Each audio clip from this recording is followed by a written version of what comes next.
And welcome, ladies and gentlemen, back to the Cloister of the Dice. I am your one and only gaming monk, better known as Mildra, and with me I have 5 good brothers and sisters. Ha ha ha ha. We have our resident Fey Dragon, good sister Skay.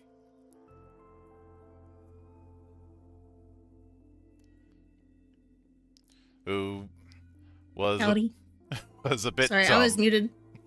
was a bit tiny earlier. Was it fixed now? It's not fixed, but it's fixed enough.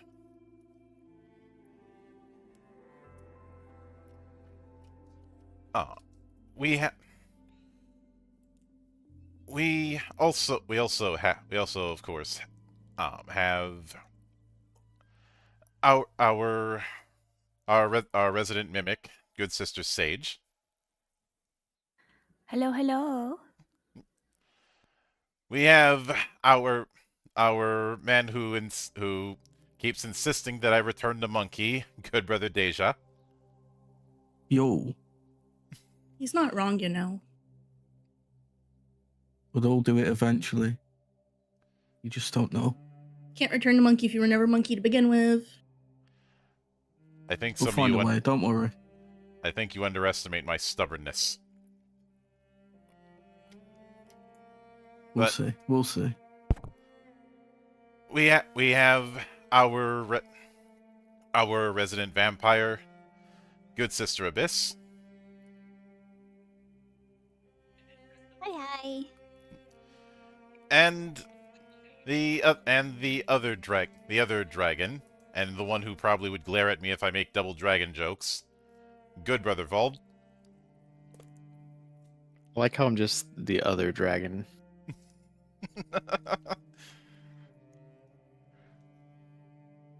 I'm still working on proper nicknames. Give me a few weeks.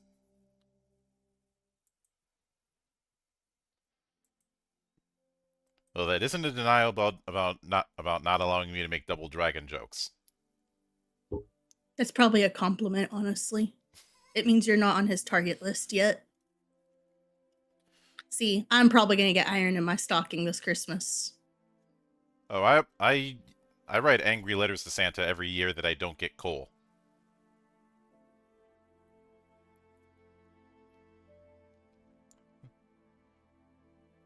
Look, you do one gag of hiding honey at the bottom of the stocking, and all of a sudden you're public enemy number 1.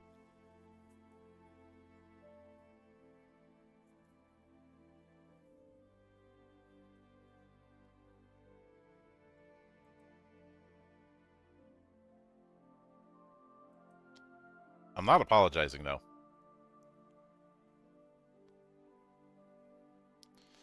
But we are back once again with more of Veil of Eternal Night, and subsequently more of the shenanigans that are bound to ensue. Last time you all were going through your introductions and heading to the town of Broken Shield. A town that, under normal circumstances, is a nice place, but because of new management, there's been some issues. Said new management is not doing a good job of hiding who he is, and the barrier surrounding the town has made it so that even though there's daytime, the actual warming effects of sunlight don't happen. And of course, the place has been on a partial lockdown for some time, leading to an already insular people to be even more so. After you all settled in, you ended up meeting up with your particular contact, Abraham Van Helsing, as well as doing a bit of helping out around town. As a new day arrives, you all end up coming out of your rooms. Though there is a note up on the wall from Ryuma who had said the king has called me to aid in the offensives against Dracula elsewhere. As a knight, if I'm called, I have no choice but to answer. My sincerest apologies, Ryuma.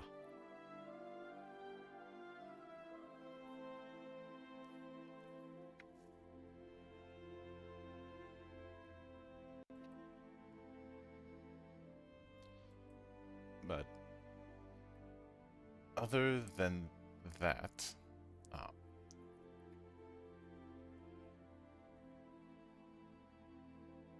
as you get set up to get some degree of breakfast, mostly leftovers from yesterday, and a few omelets. What's the next move that you all have planned?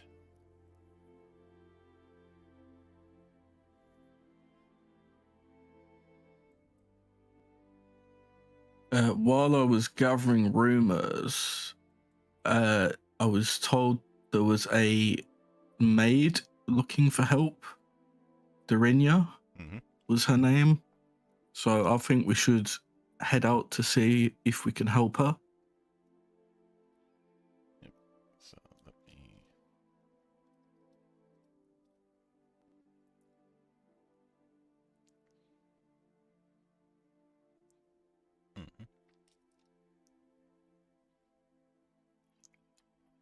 So let me.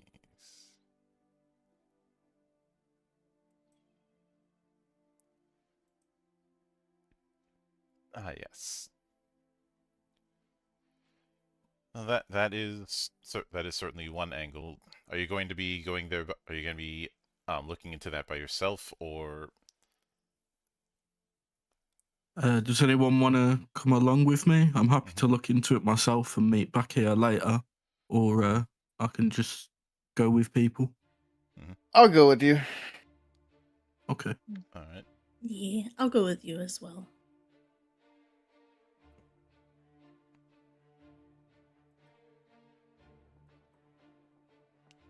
All right. Would be wise to get as much information as we can in a lay of the land. So,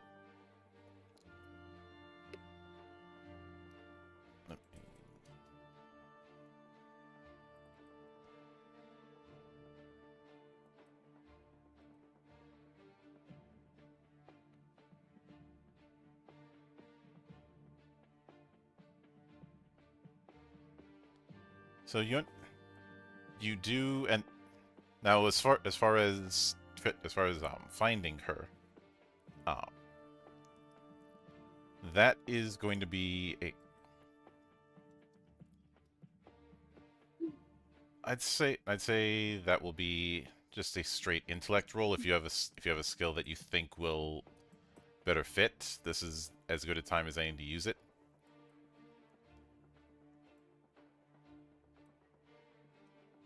Can I try rolling on eavesdropping or gossiping? So like while we're like walking around asking people or like listening in. I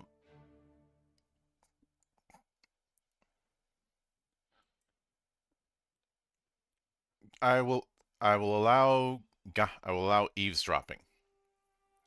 Okay. Do we have like a general idea where this person is? From what I remember, I believe they were at a manor. I wasn't too sure where the manor was, though. I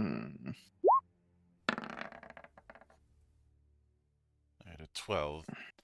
Not great, not terrible, but you do hear that someone had spotted a woman in a maid outfit nearby the river.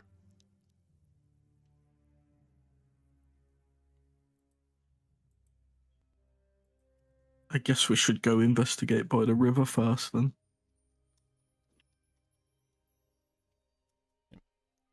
Which doesn't take long to head by there. You end up around here,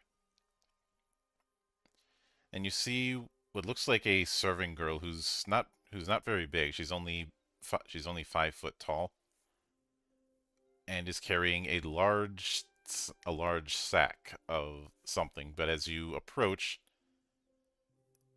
there is a very strong smell of garlic around her.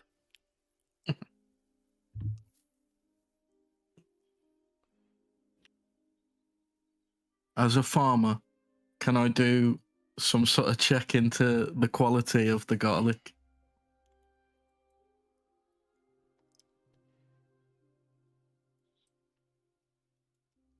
Yeah.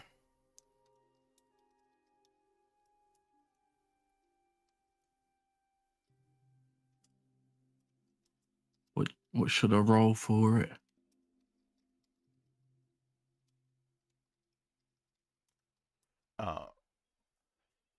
Let me take a look at your skill list.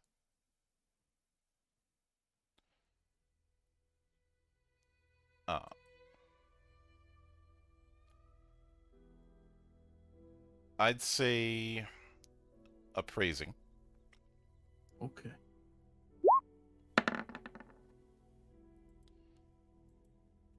That is much better.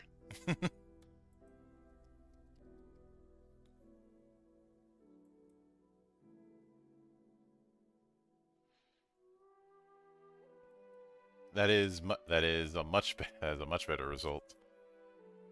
So I know my garlic. What can I say?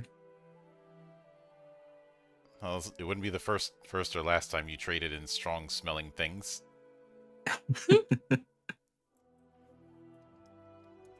Aurelia is with him, right? Since she volunteered to go with him. Yeah. Okay. She's just gonna lean over and whisper to him. Last I checked, that's outlawed. She's not making any attempts to hiding it, is she? That's true. We'll see why she's got so much of it. She approaches you, saying, "Pardon me. I was asked by my master to dump this into the river." What was the quality of the garlic like? It was grown in the manor's garden, but for years. But the new master of the manor does not want any garlic in the vicinity, and he asked me to get rid of it. Well, you can't just throw it away. That's some good garlic. You can make some good food with that.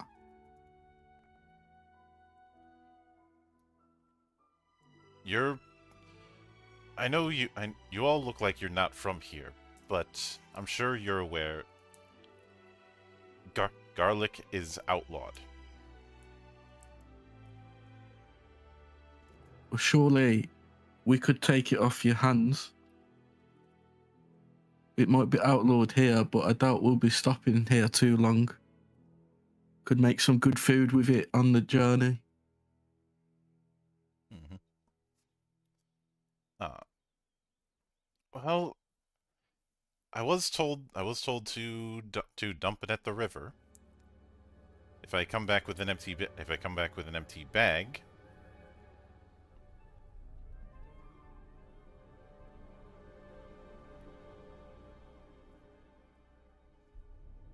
Aurelia just kind of looks and she's like, if you dumped it at the river, who's to say that you didn't dump it with strangers at the river?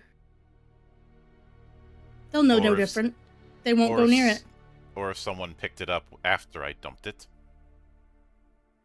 Mm-hmm. There's children starving out there. Could be charity work. You'd be doing a good deed. Herbert's gonna ruffle around his coin purse and pull out 16 silver and hand it to her and say, "Take this for the garlic. All A right. little to get yourself a nice little treat on the way home."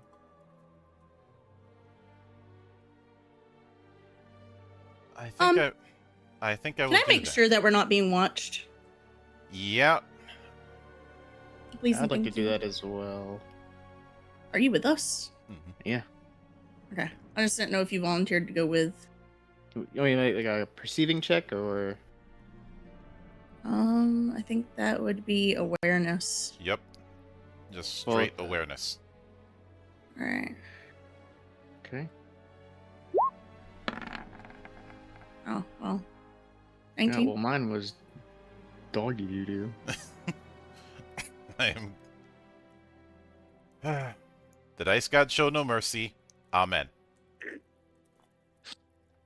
God, this isn't gonna be. I hope that this is not gonna be another Oliver. You're just getting your bad rolls out the way now. That's what it is. I Oh, sure as hell hope so. you Balder, don't understand. Balder, knock on wood. Find the nearest wood and knock on it right now. My dresser is right here.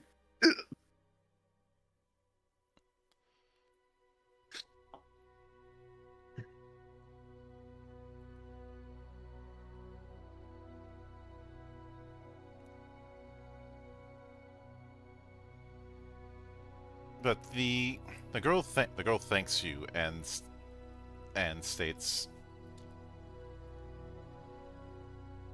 I know you aren't from. Now, first off, you do. It's still pretty early in the day, and from the houses nearby, you do hear snoring.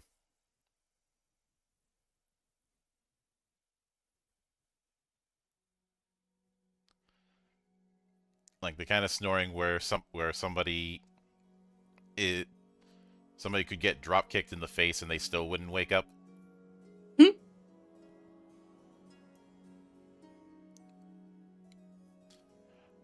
But the girl takes the silver and says, I appreciate the gesture, but I'm only helping you on one condition. Since you're all not from here, I'd like to ask you all a favor. If you can't kill the man who runs the manor, at the very least, kill the barrier that he erected. That is the plan. I did hear that the master visits the windmill sometimes, but I don't know why. I'd imagine just appraising the farm nearby that windmill.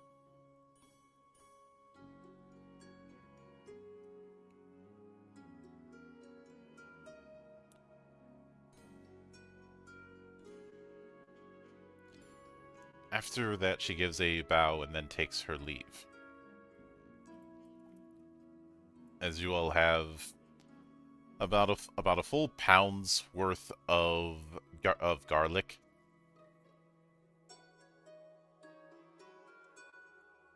Herbert's gonna be all giddy and kind of look at the others and go, what a great start to the day. It's good quality garlic and a little task for us to do."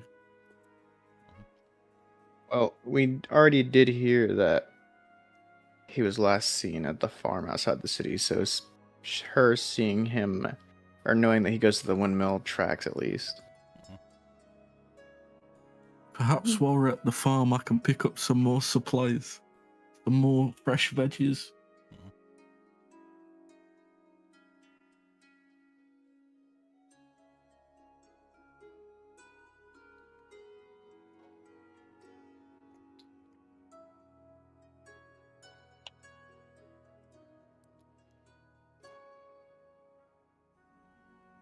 But it sounds like you all are going to be heading to the farm next. Yep. Yep. Sounds like it. We should probably grab the others before we do that, just in case.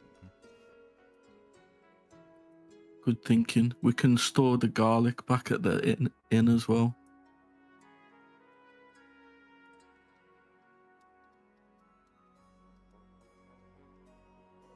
Yep. So after a quick quick move there, and mixing it with some of the other spices that you have, Herbert, so that the smell of garlic is somewhat masked by other things.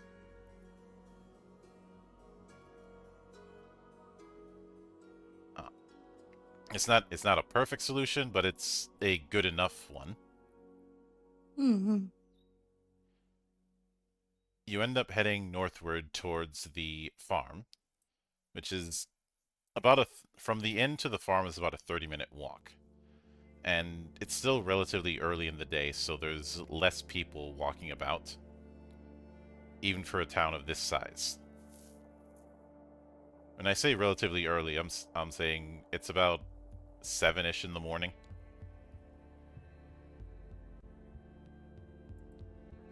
So right around the time some people are starting to wake up.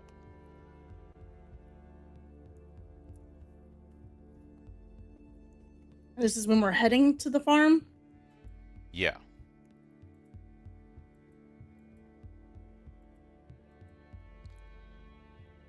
And now the farm is outside the town, but is still within the bubble.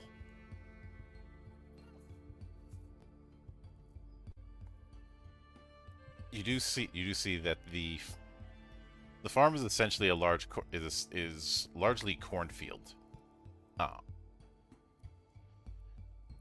It is technically outside of Broken Shield, but it is known that the people there are considered citizens of it because, well, are you gonna argue with who's making the food? Nope. But you see that as when you get to the farmhouse, you see that they also have a woodshed that has a lot of different tools for woodworking, ironmongery, tanning, and leatherworking.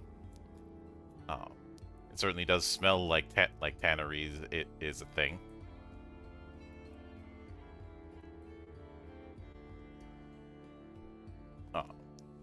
As an aside, God help you if you ever have to smell what paper used to smell like when it was being made. I used to live near a paper mill. Like an old-fashioned one.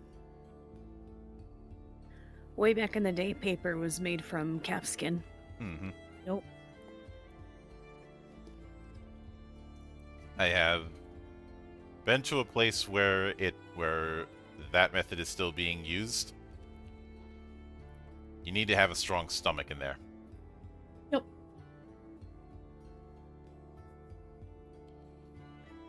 But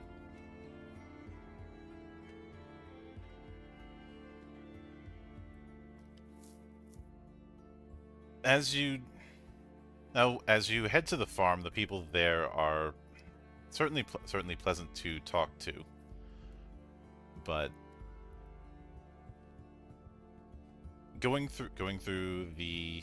but the thing is that the crop has been slow. And some of the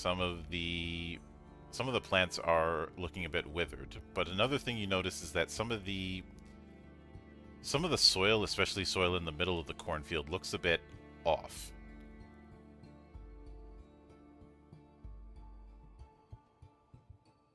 Like it's soil that's not supposed to be there.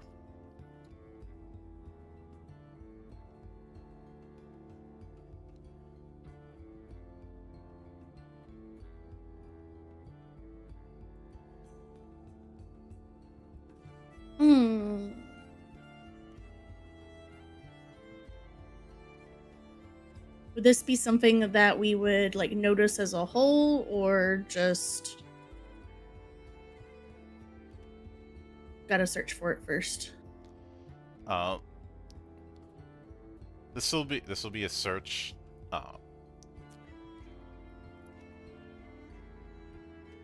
And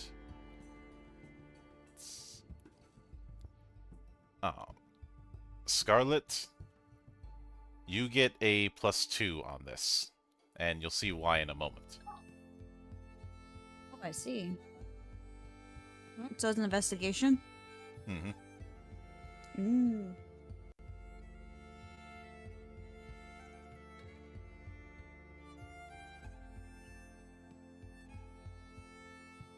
Let me see.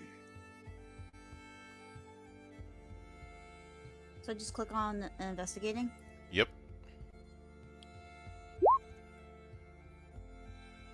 So I rolled a 22 already, Mm-hmm. and then you add the +2 to it, or it's already Yeah. a +2 for it? Adding that in manually. 10-4. So you end up determining that the reason some of the soil looks off is because it's not the natural soil. It's soil that was transplanted there. And Oh, yeah. specifically graveyard soil. Oh, yikes. I turn to the group, I'm like... it looks like there's been some changes with the soil. Looks like it's not normal soil here, but in fact grave soil.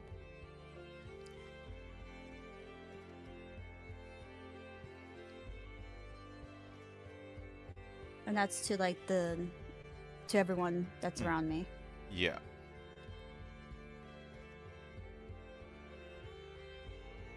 Herbert's gonna just kind of sigh and just be like, "That's not good for the crops. That ain't gonna get a good harvest with that kind of soil."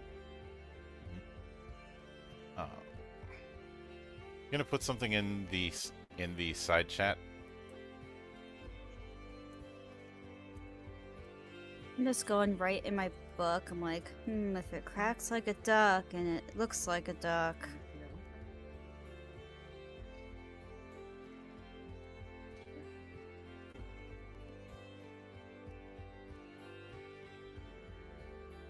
It's very suspicious.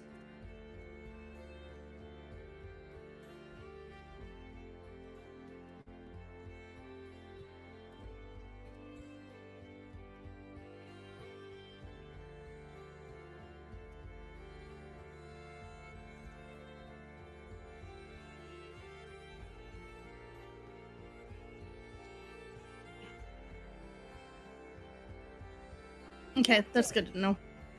I don't think I would know that. No, Oh, Scarlet would yeah. though, I think. Okay. Can Herbert like investigate the crops that are like in the soil or near the soil to see if like they're withered, what the quality is, stuff like that? Yeah. What are you planning on rolling for that? I guess appraising again, All right. maybe. All right. Roll it. Actually, I have a question. Ooh. Never mind. Hold that thought. So, it is certainly getting sunlight, but it's getting it at a reduced level, which is why the crop doesn't seem to have yielded as much as it normally would have. Basically, they're only producing half as much as they should, probably because of the barrier, the amount of actual sunlight is lessened.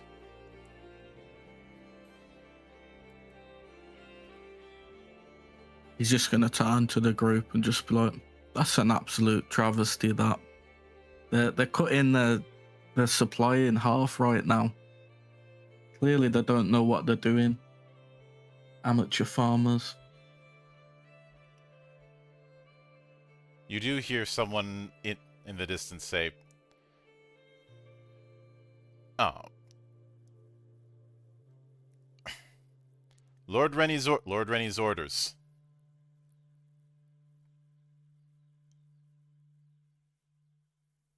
I guess I'm gonna look in that direction to see who was saying something.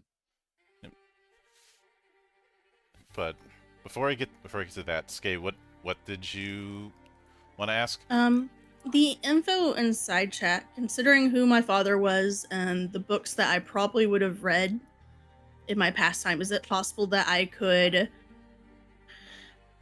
piece together the information that could be what's going on, given the information we already know? Yes. Okay, and where would I be rolling for that? Since you're Perceiving or intuiting? that is going to be a straight intellect roll. Okay. Not bad. You do put two, even though you haven't dealt with the subject matter yourself, you can put two and two together from your father's journal.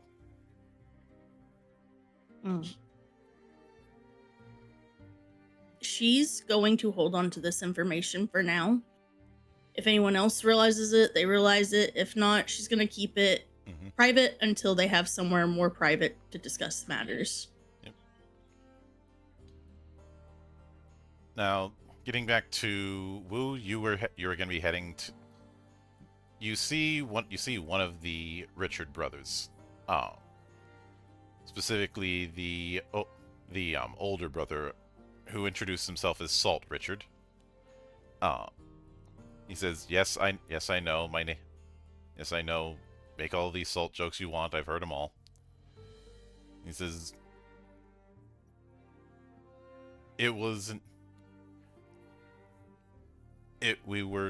despite issues with the soil and issues with since the barrier came up, we were specifically told the only place we could grow our crops is in this particular area. It was either that or nothing at all.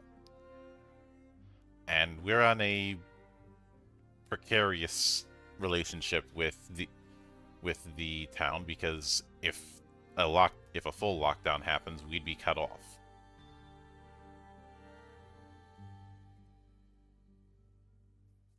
You ain't gonna get some good quality harvest though with that soil. Surely you can replace it.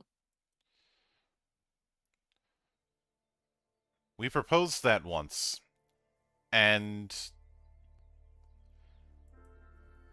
when we met with the Lord about it, he got really, really angry, started shouting things that were too obscene for me to repeat. And that went on for about 3 minutes before he had us thrown out. I don't think he's letting us replace the soil.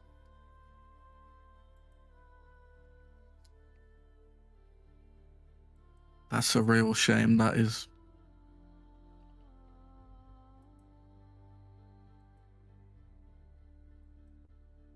And there's nowhere else that you're allowed to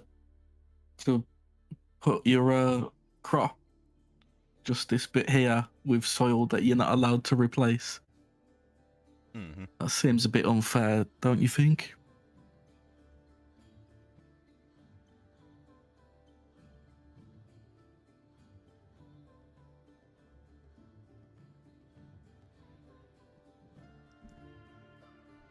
Well, it is, but we don't exactly have the means to just pack up our stuff and move to another city. We've run this farm for generations.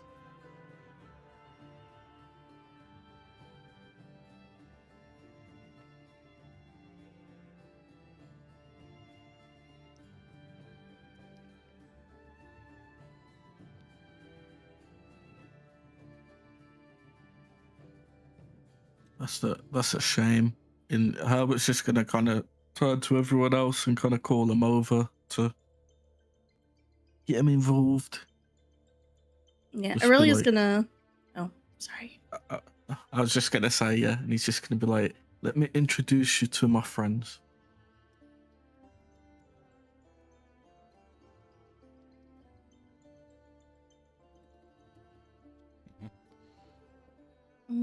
She's gonna look at him. Pleased to meet you. I'm sorry about your unfortunate circumstances.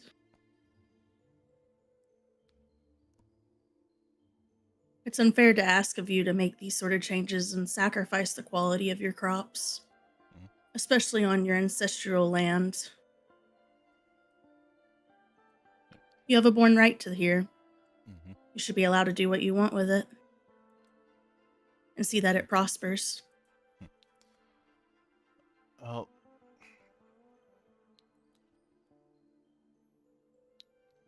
as he's shaking everyone's hand, and especially shaking Herbert's, you see him lean in a bit, go. Is that garlic I smell?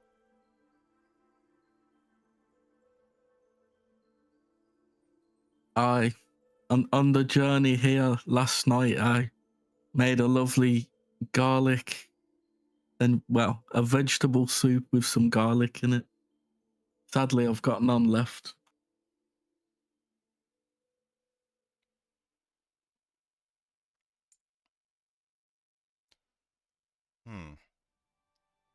That's a shame.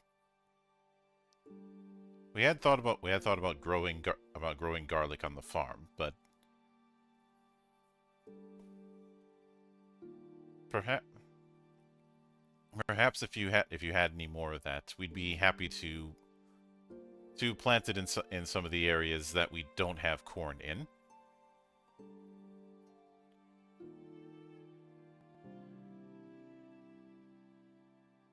Can I do some sort of check to see if he seems like honest when he's saying this? Yeah, go ahead. What do you want me to roll for it? Roll awareness.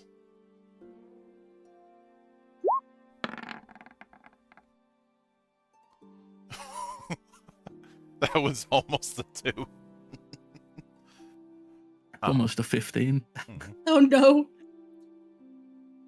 So, he seems not too far removed from you in the sense of not in the sense of that issue, but more of just being a simple farmer who wants to ply his trade. Okay. Herbert's gonna kind of lean in and just kind of whisper to him, "Well, between me and you, I might have a little left, but you know how good garlic tastes. So perhaps I could sell you that little bit I've got left."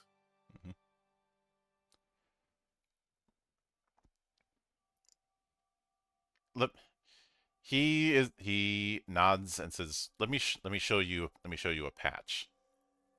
He leads you to a particular patch of soil that doesn't have anything growing on it, and it looks like the same kind of transplanted soil that you saw earlier.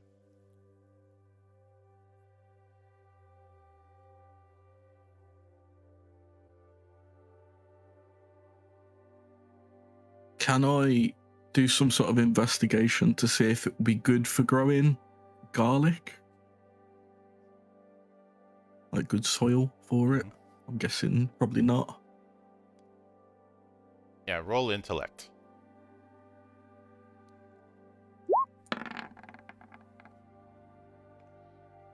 Mulligan, because that is way too low for you in this situation. Not my strong suit. Now, as far as growing garlic, it would still be slow going, but because of but it would mess around with the other use of graveyard soil.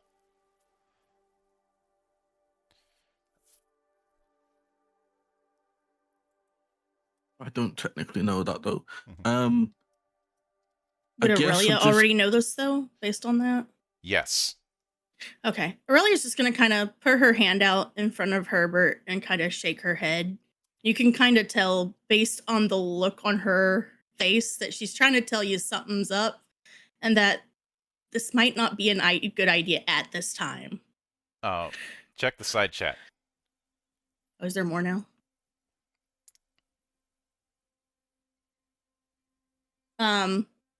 Okay, cool. See, thank you. I would have. And she's gonna kind of look at him because my big worry was that if he doesn't, it's not garlic salt. Will that make the vampire aware that something's going on that shouldn't be? So, okay, that completely retcons that. Then, sorry, I didn't know that, and it wasn't there when I originally. Yeah, she's just gonna look and be like, "No, this would be a fine place to grow garlic. Maybe you should." Herbert's just gonna kind of scratch his head a bit and go, "Well, it can definitely grow garlic. It's gonna be a bit slow, but I can give you a bit and see how you get on."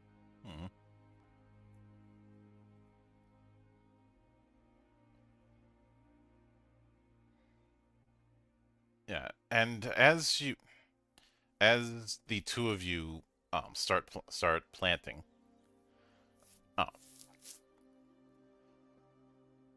he does mention the last time the Lord visited, he ended up going in the windmill, but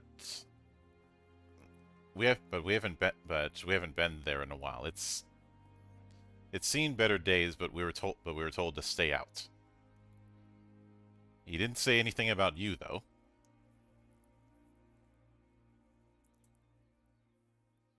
Do you know what he does in there? Salt just shrugs.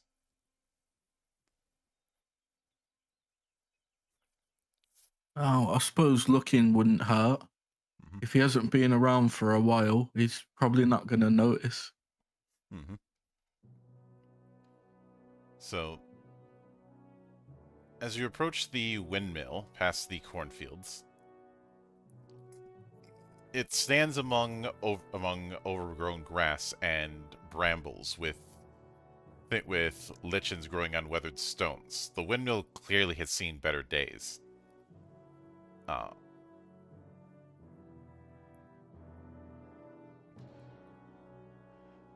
But the sheets on the sails that to catch the wind are tattered and grayed, holes torn in them from branches caught on storm winds.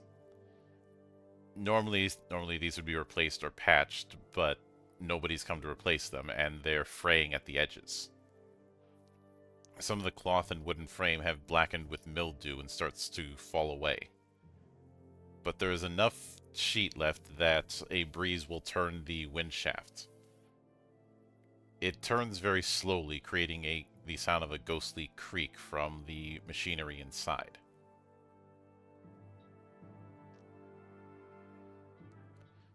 The shaft inside it has the sound of bending and snapping, but not quite breaking.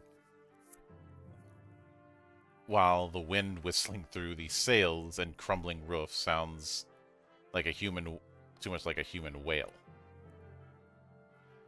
The door inside the windmill has wooden planks nailed across it. The nails driven so hard that you can see dents of the hammer in the wood.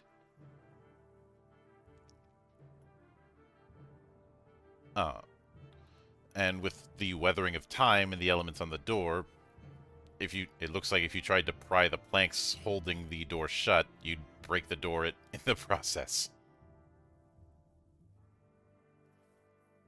But somebody's put a stain over knife scratches on the wall, possibly vegetable dye. Scrawled in large letters on the door, "Shun this place. What is here can kill." Someone tried to scrub the letters off, but it has a afterimage that remains in the wood.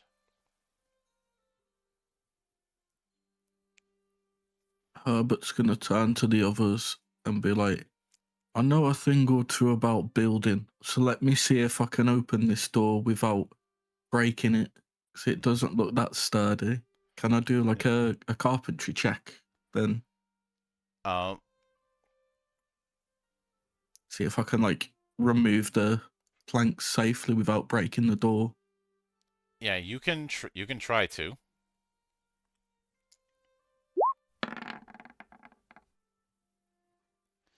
And Guess not. no, it's not budging. Unless somebody wants to help with adding some extra muscle to it. I'll do it. Right? Roll strength. If you have applied force, add that. I do not have that, but I'll just roll strength. 15. Should I roll as well? Yes. Well, Oh man. Baldur, I don't think you have to worry about the dice gods cursing you, because apparently they found a new target. For now. I'm just getting the low rolls out the way before any combat happens. That's what it is. Uh-huh.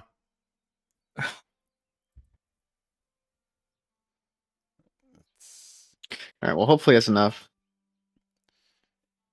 So, on the plus side, you do get the door. You do get the planks off the door.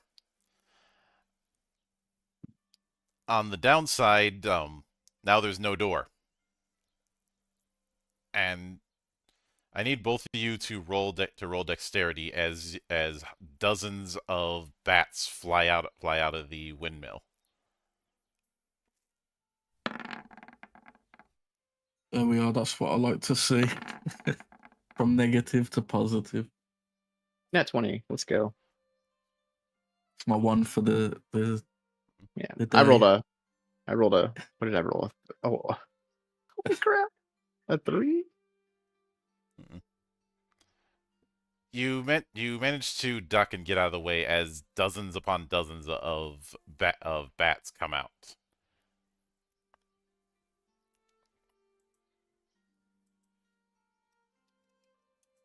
Herbert's just gonna like dust the dirt off his trousers or whatever, and he's just gonna turn to the others and go, "Well, the way's open, but I don't think that door is doing too well." Mm-hmm.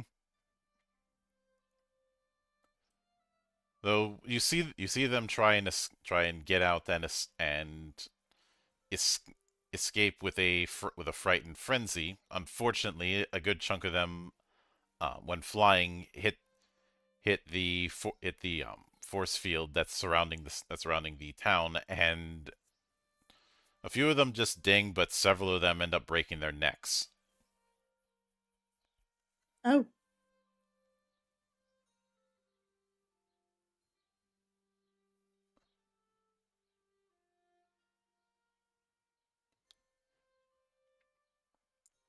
But as you enter the windmill, the first thing you notice is that it is completely dark.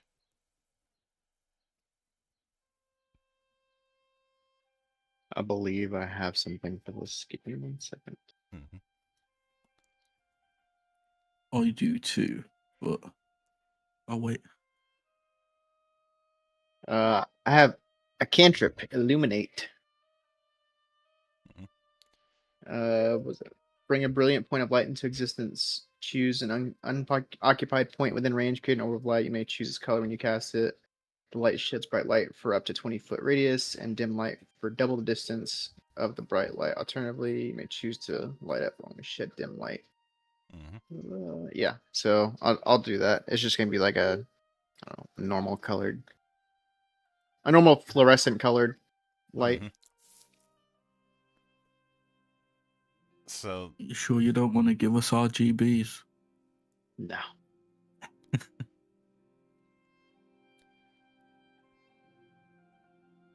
but as the light fills the room, you do see outlines begin to appear. outlines. Mm-hmm. But the other thing you notice is a scent, an unnatural warmth, like being too close to the mouth of a panting dog,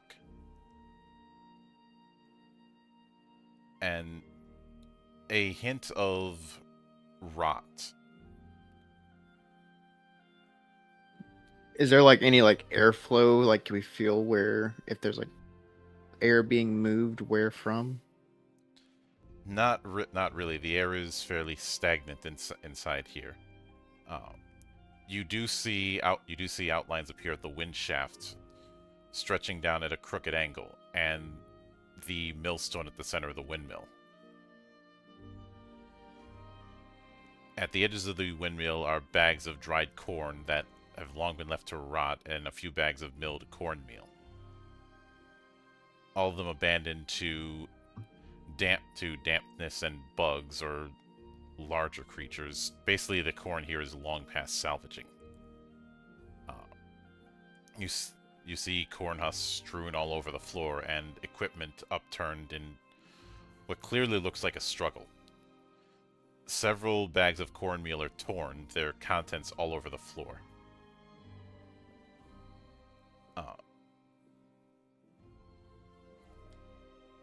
You also see that while they're currently asleep, there are even more of those same Reaper bats on any crossbeam, rafter, and tooth of a gear.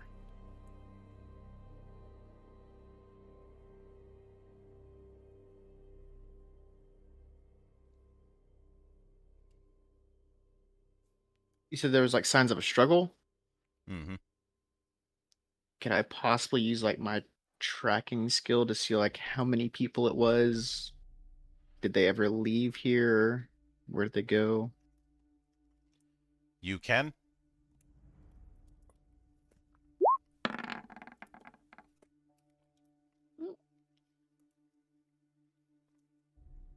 So Yeah, 20.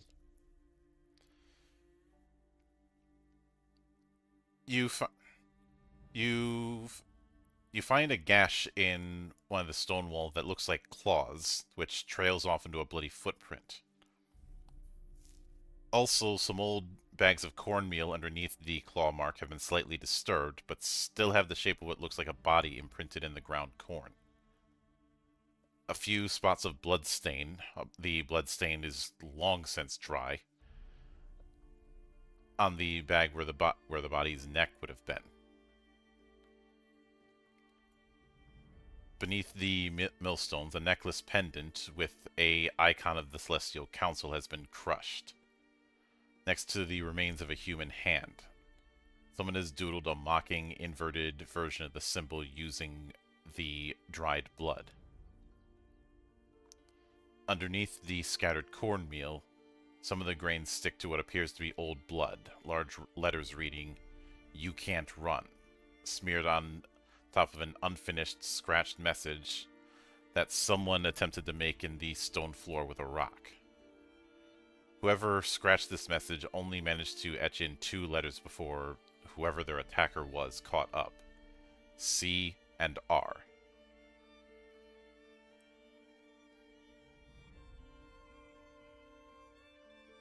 Chris Rock.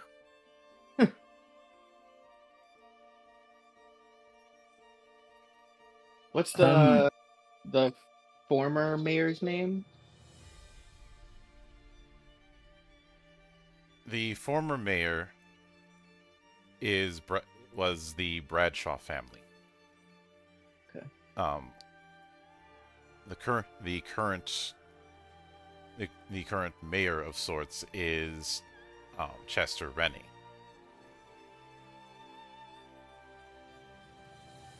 CR is probably in reference to him.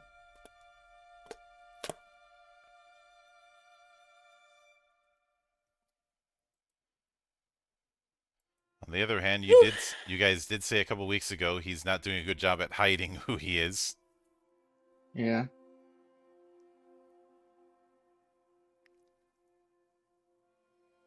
So Do we know if the old mayor had anything to do with this windmill at all? It doesn't. You don't know, but it doesn't look like it. It looks to be, especially given the age of the thing, it looks to be a part of and the fact that there's a mixture of corn husks and cornmeal in this place. It was probably part of the brother's farm. It's probably part of the Richard farm. Mm.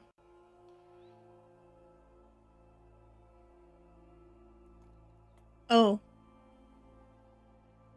Aurelia's gonna kind of look over what she's looking at and everything. Can she get a look at this message and the area where the necklace is for a moment? Is there anything she could possibly glean from that?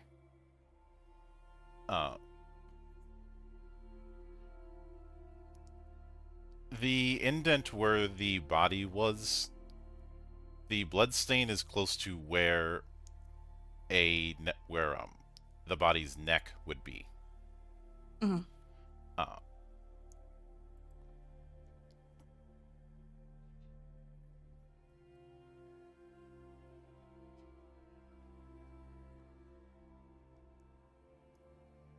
I would like to talk to our farmers again.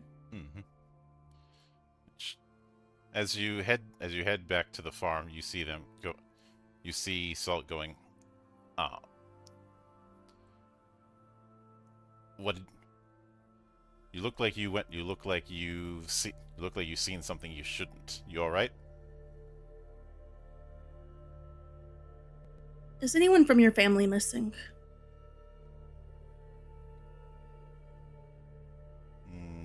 No. It's just me and my little brother here. I tend to the fields. He works with the tools. That's how it's always worked with us. Are both of the brothers there, or are we just speaking to Salt right now? You're speaking to Salt. He says his little brother Herb is in his workshop. Okay. Can I ask if they have any like helpers that like farm hands or assistants or anything like that, or is it literally just them? It is just them.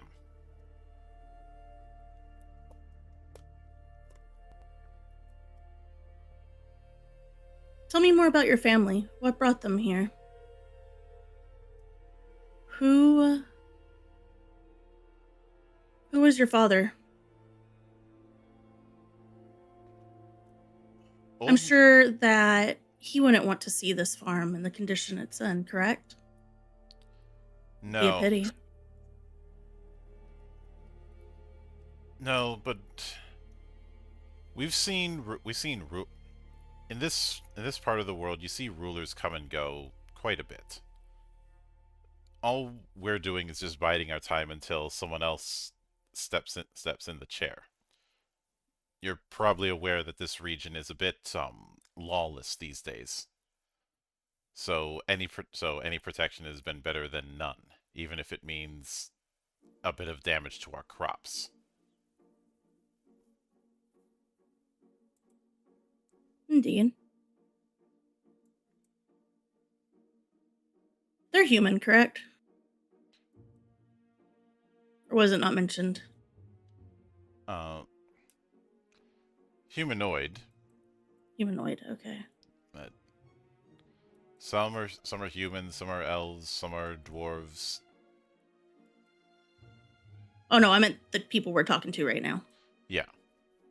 So, okay. Yeah, they're human. Okay. She's just gonna kind of take a moment and think. That'd be very unfortunate waiting that long.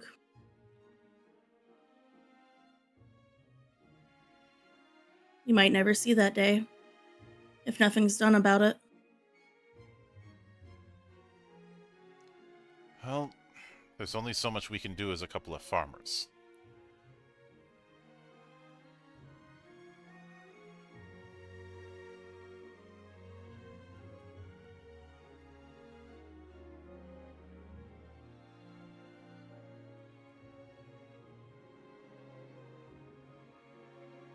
Is there anything you can tell us about the prior ruler? When did he disappear? It was quite a while ago. To be honest, we didn't even notice until the new one had shown up in the manor. I just happened to be dropping off our yield for the year, and then I see him.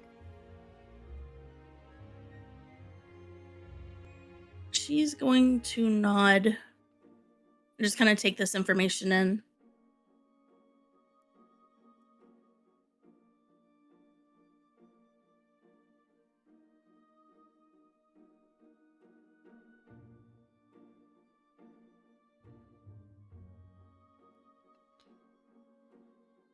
All right. But as lovely as this conversation has been, I do need to return to tending. I hope you all find exactly what you're looking for.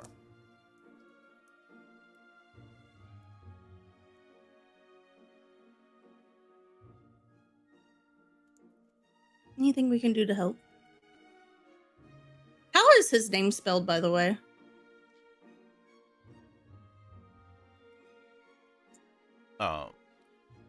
Richard? Salt. Oh, Salt. Well, like salt. There's no special way to say it. SALT. Okay. I wanted to make sure because some letters sound the same sometimes and sneak up on you, you know? And I'm trying to type this in here, so. I could have said, the feeling you have after a bad team fight. Oof. Yup.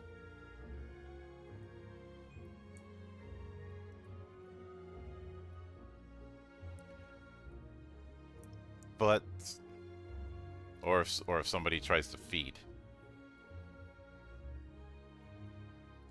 But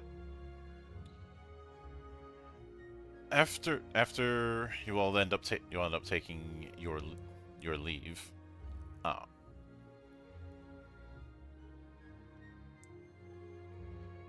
you do. Oddly enough, you find Abraham there waiting for you back at the town gates. Simply saying, "Good morning. I see you all have been busy."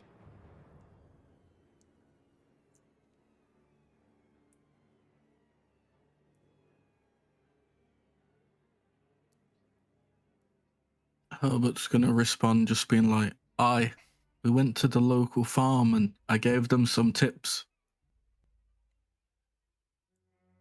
We're just looking around. He looks at you, and of course he does smell the trace of garlic on you. Going, good. You're learning. And he looks right at Scarlet and says, "Well, at least one of you doesn't need to learn what you already know."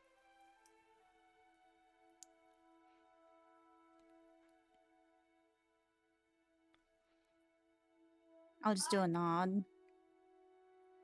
So, if you were just giving idle tips to the farmer, I doubt it would need all of you. So, It was a day trip. a day trip, but what else did you find? He doesn't quite know what you saw in the windmill, but he knows you guys saw something.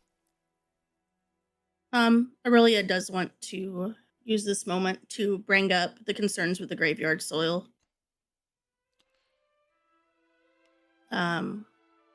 Well, seems matters are a bit complicated. It seems the new master of this land has taken it upon himself to go ahead and exchange the soil within the farmland with his ancestral soil. Oh, he thinks he's being cute. Clearly a backup plan, just on the off chance somebody decides to kill him.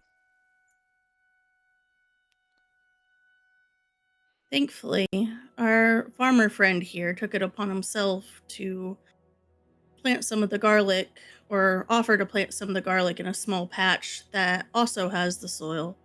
So hopefully there's a way we can at least limit his options for coming back, at least close by.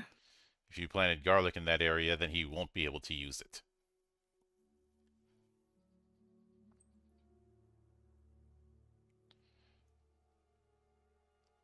And It's a shame.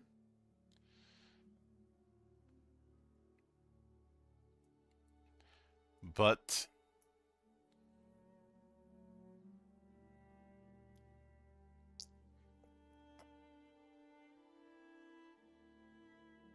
as much, but but based on what you've said, it does sound like you have at least some info as to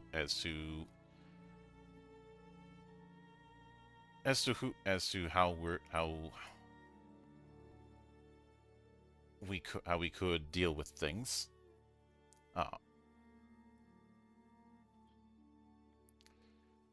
So clearly, as you all had noticed, the new master of this town is not very good at hiding who he is. I don't think that he's really trying, to be honest. He seems pretty confident in the fact that he's not going to be targeted, at least.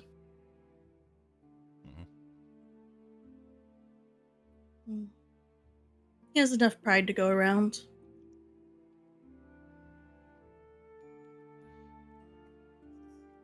Well, while you were out doing farm work, I did my own investigating. She would like to make him aware of the scene inside the windmill as well, if no one else has done that. He looks right at Aurelia and goes, "What exactly did you see when you were out farming?"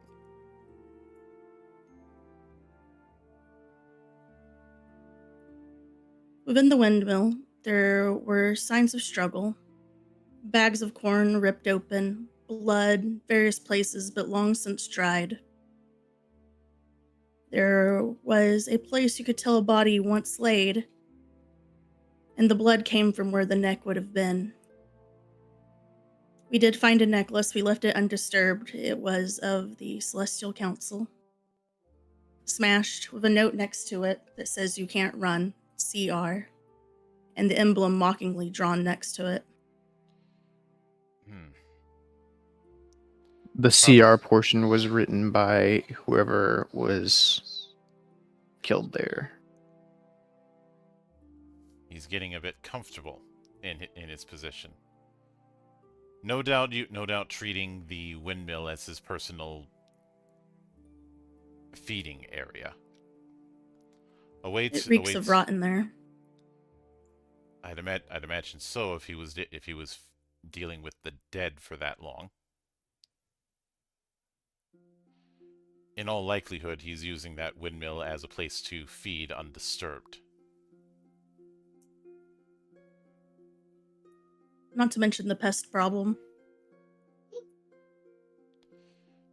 Oh, no. Oh, I have no doubt.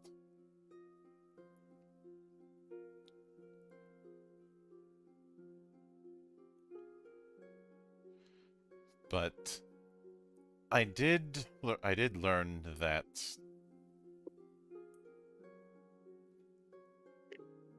the particular force field around this place is maintained on some level at parts of the watchtower. A force field of this side would probably require at least 5 devices to keep it active. I saw one of them when I was scouting one of the towers. I'd imagine there are other ones within the different towers as well.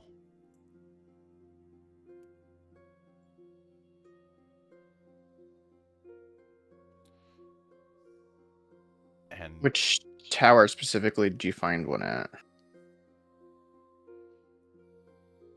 I found 3 of them, and there's probably a fourth I couldn't find just looking about. You see him point to the different towers here, here, and here.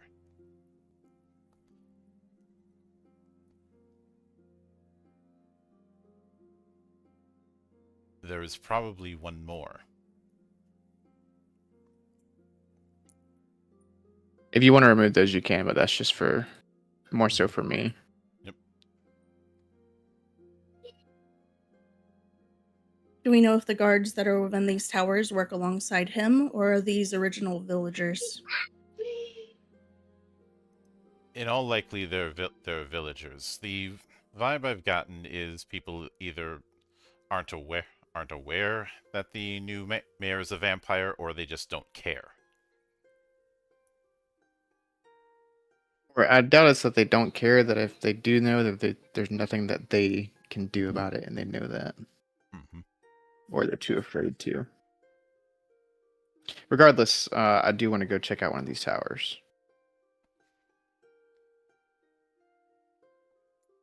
Yep. Which one are you gonna go with? I'll go with the one closest to the farm, so the middle one. All right. Mm.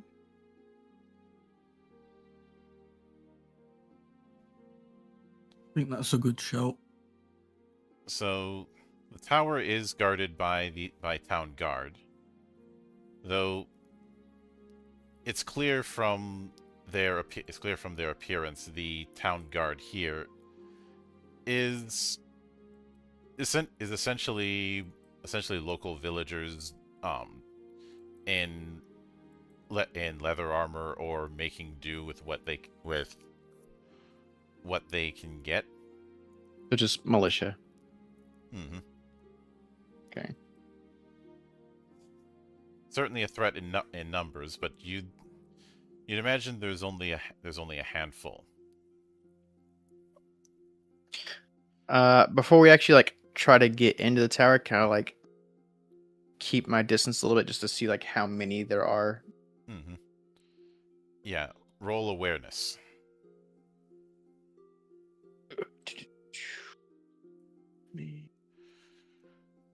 Please be good. 12. So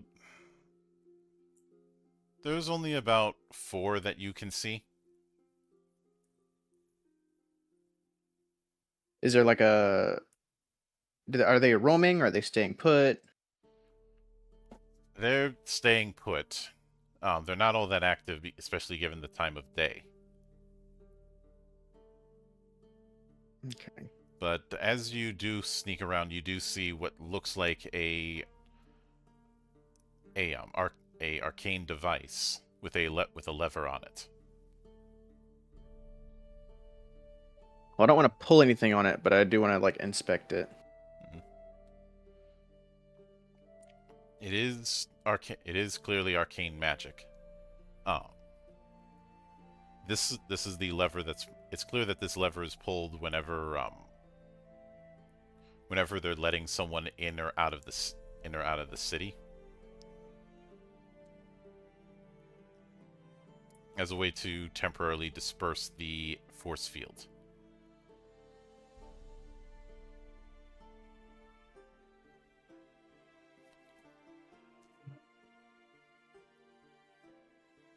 You said Abraham said there's more than likely 5 of them. I misspoke. 4 of them. 4, okay. So we need to know where the fourth one is. Um,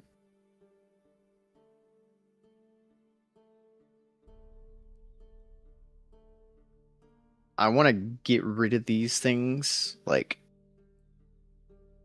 not just turn them off. Um, could Not right, always not right this second, but like, could always smash it. Though, when you report it back to Abraham, he says they're probably servants. He's referring to the mechanisms that are tied to the force field in those spots, i.e., there is a primary source and secondary sources. so Those the towers three are towers are probably secondary, and there's a primary somewhere in the city. well, if you wanted to keep a force field secure, you'd have it in the most secure place in this city. That being the manor. That would be the only likely spot. It would be highly secure, and most townsfolk wouldn't get too curious.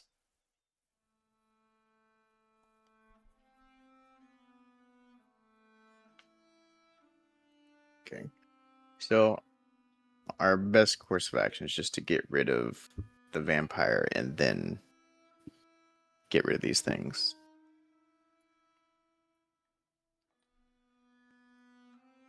I don't know what y'all think, but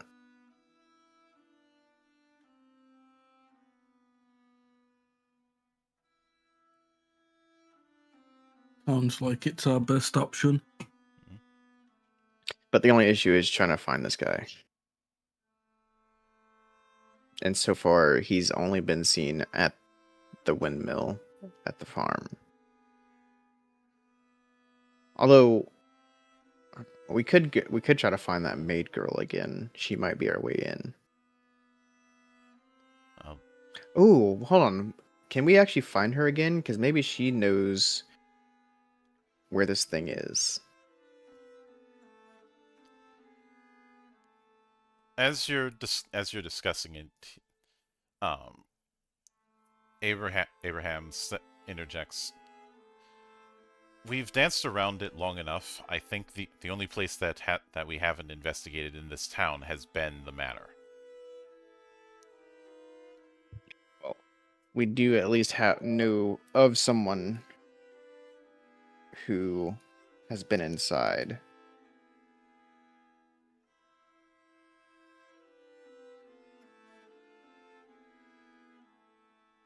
So if we can get into contact with her again, that'd be preferable. Mm-hmm.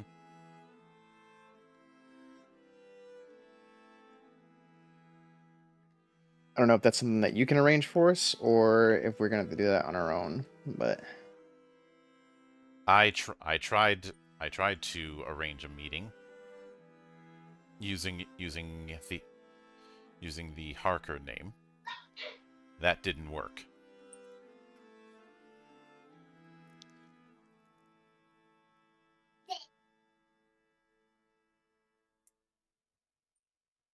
Perhaps for now we should just go to the manor and kind of investigate it, but without going inside. See if we can spot any hidden ways in or anything. Which, heading to the manor, it is behind an iron gate. There's a small wooden stone guardhouse blending into the scene as much as possible. Though it doesn't look like you could do more than store weaponry or have the gate guards take a break mid-shift. There's a round cobbled drive leading up to the main entrance, enclosing a flower garden with a bare stone plinth. Though it's clearly been aged by time, that something stood there for a long time and was removed recently.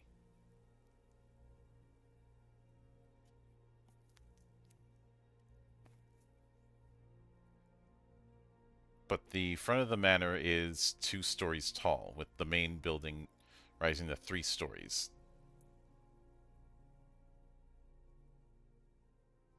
As we get closer to it, do we kind of like notice anyone like looking at us, or like do we see anyone by one of the windows, perhaps just looking out? Not Anything really. like that? And let me move you guys to an image so you can get a closer look. And that is too close. There we go.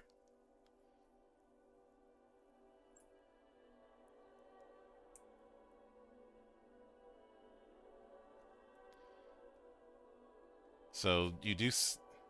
There's the entrance, but since the thing is on the river, there is the back way if you so choose.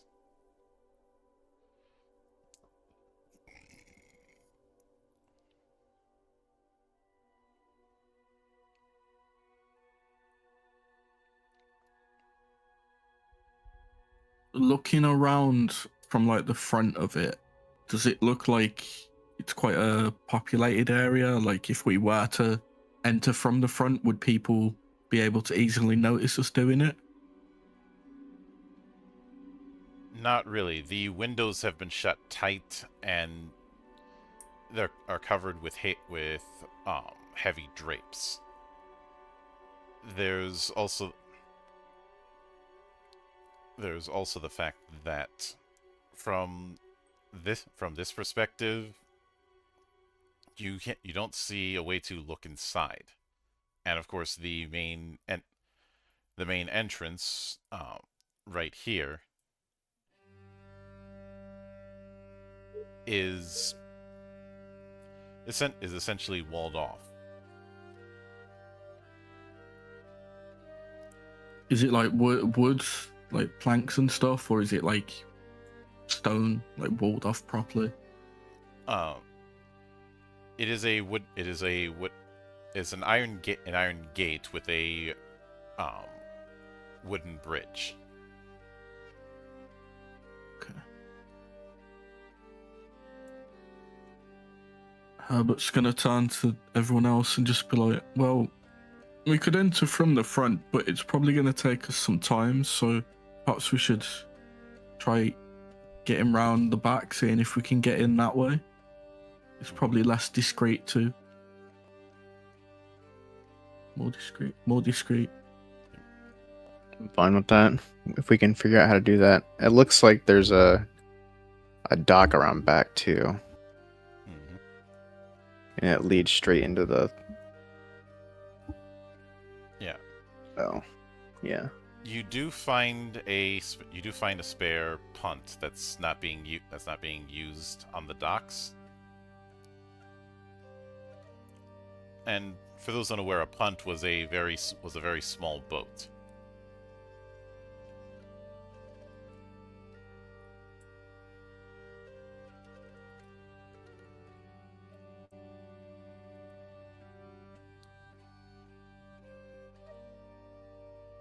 And while I'm at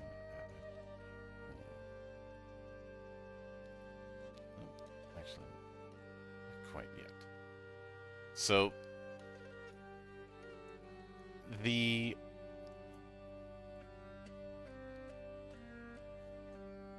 this when you do go around, you're able to head to the dock where you find a much less secured back door.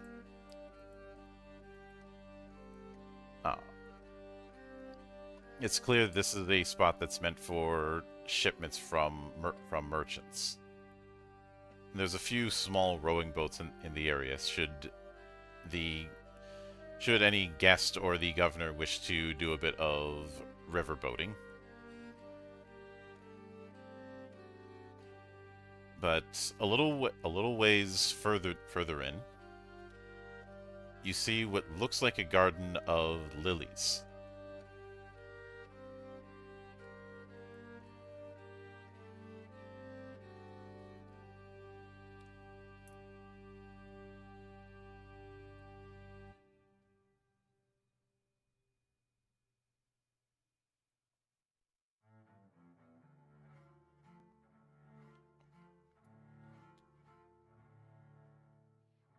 there's also an array of other vegetables that are grown in those gardens. Can I take a look to see what other vegetables and significance the flowers here might have? Uh, I'm gonna assume nature for this one. yep.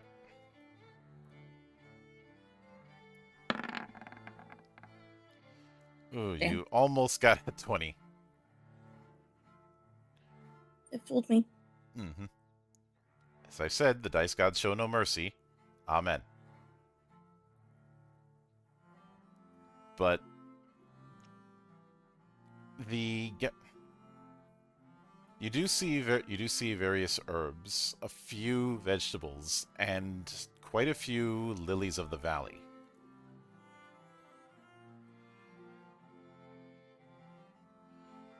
You also see that some of that same garlic that was ordered to be taken out wasn't. At least she didn't get all of it.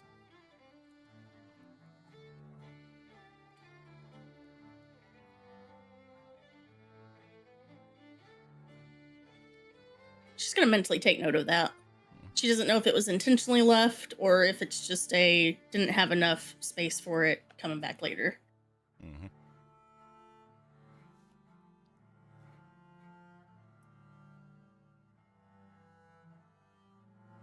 But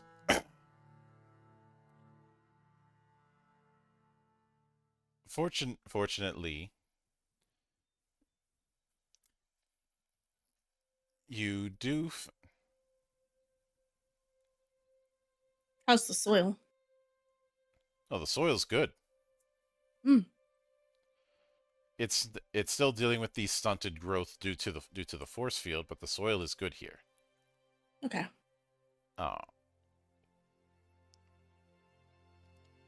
And back at the dock, you see that the entrance there, unlike the one at the front, is completely unguarded.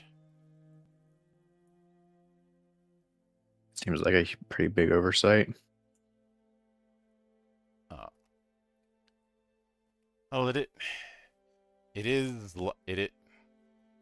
It's not guarded in the same way, I should say. It is still locked.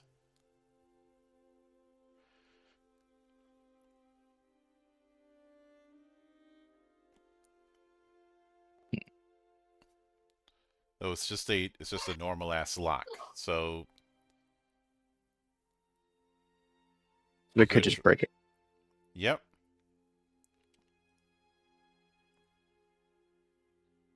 What are you gonna roll to try and break it? Oh, I didn't say I was going to. I'm just saying we could. Mm-hmm. So you could pick it, you could break it, you could make that clear. You could remove the door. You could remove the door completely if you so chose. That seems the most logical way to get in. You don't have to Take the door with us. Use it as a shield. I was thinking to sell it. Oh my god. Clearly they don't need it, do they?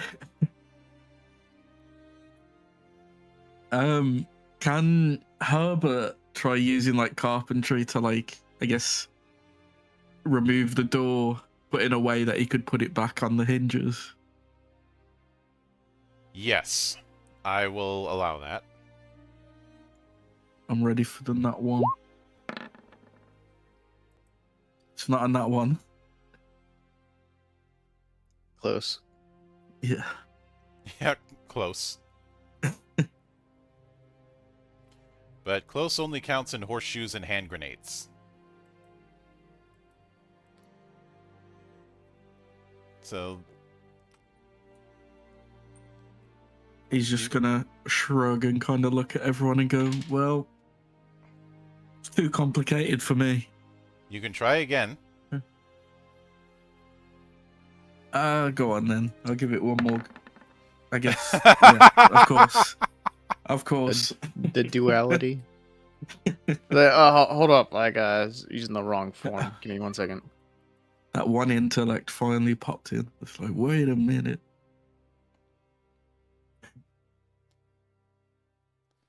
The duality Problem of was, dice. I was holding my hammer the wrong way. That's what it was. But as you go, but you do find a way to just disassemble the surrounding door because the hinges are facing you instead of inside. Almost like it's the building equivalent of suicide doors. Yep. Yep. If you don't know what suicide doors are, look them up.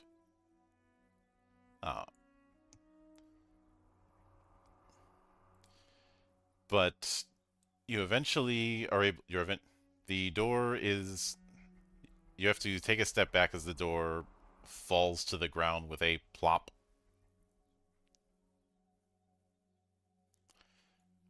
Because what you know, the little pin that's in the hinge. You just found a way to remove that part. So there's nothing holding the door, so it can just slide right off.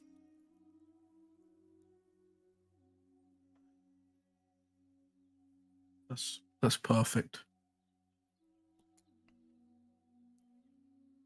And now you have one. Now you have one whole ass door. Can I appraise it just to get a rough idea of how much it's worth? Just just in case. Go ahead.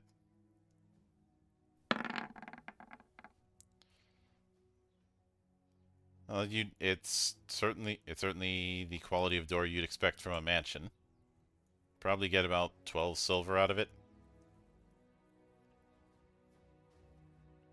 Okay, I'm just gonna look at the group and say, well, if anyone's short on money, good quality wood that is. Good door. Just saying.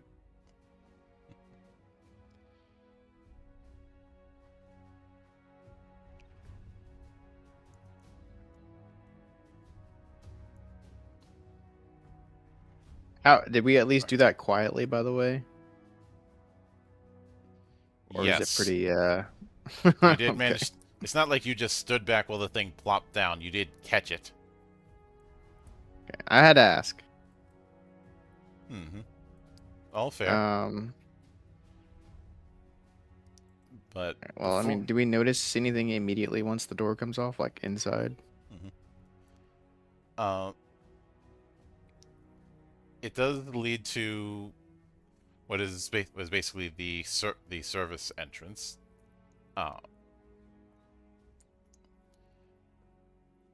There are service stairs that run from the root cellar to higher up, as well as bedrooms for the staff by the stairs there.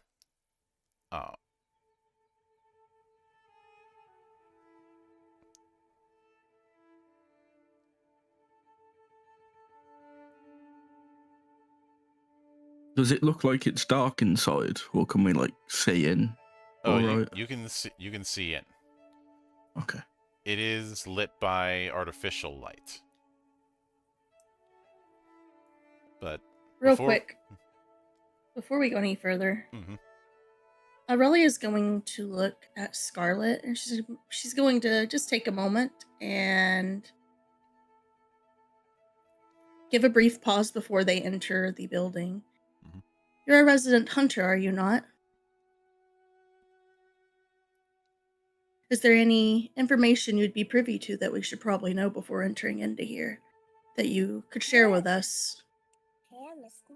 Sorry, I haven't. My kid decided to appear at the right time.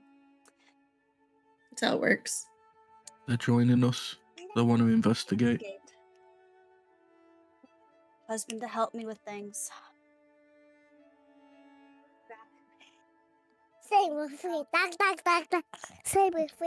Fernando.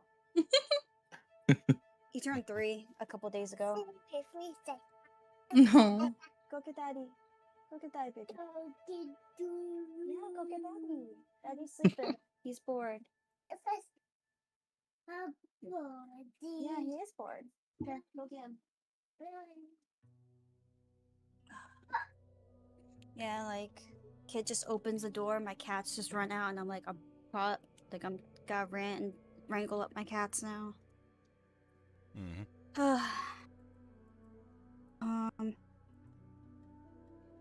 Like at the top of my head, I'm like, I'm trying to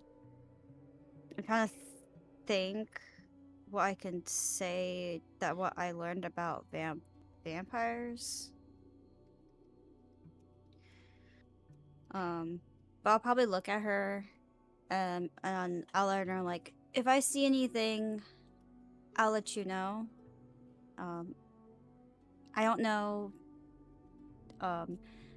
things off the top of my head, but if I do see it, I will bring it up.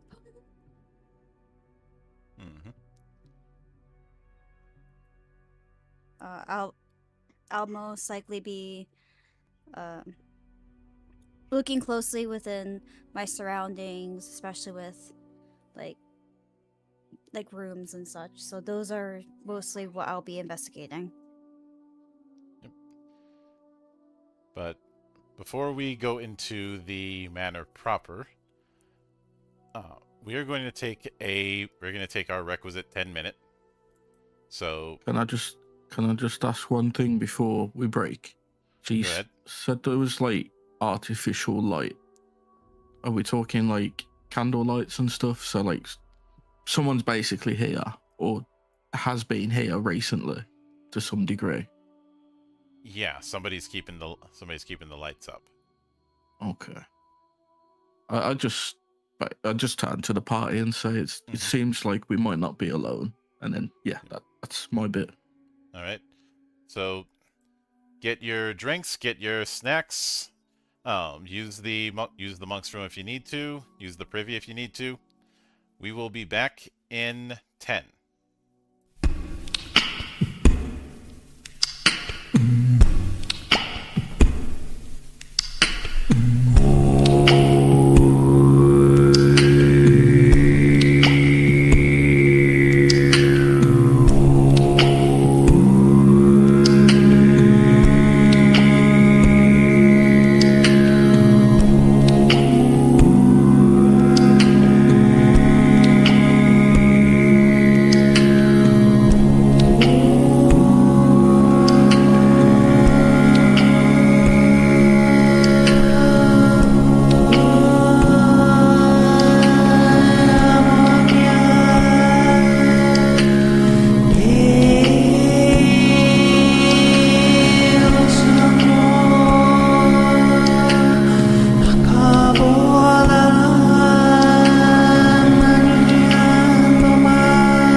And we are back, ladies and gentlemen. His feet smell like Fritos. What?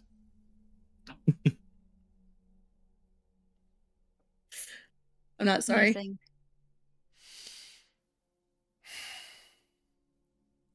Okay. And we're walking. So, after going through the gateway, because there's no longer a door there, you last ended up in the service entrance. And let's see, do I have? Okay, I thought I had a token I could use to just show where you guys are, but I don't. Not yet, anyway. So I'm just going to have to improvise that. It is what it is. But within the service entry, as mentioned, there is a storage area, some service stairs that lead to the root cellar, and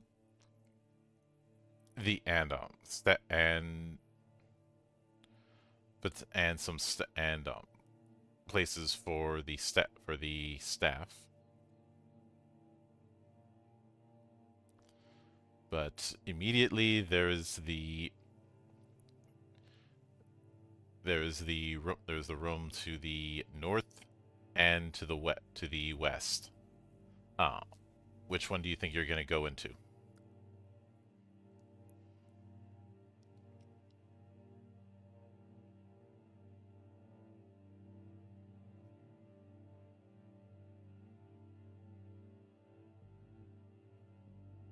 Wait, which floor? That's the first floor. Okay. I Oh, the want service entrance. to go to the kitchen.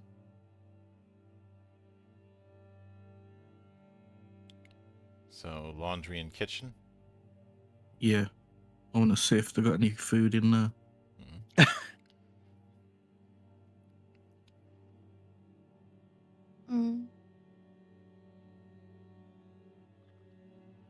Really, I would like to go with him. Yep.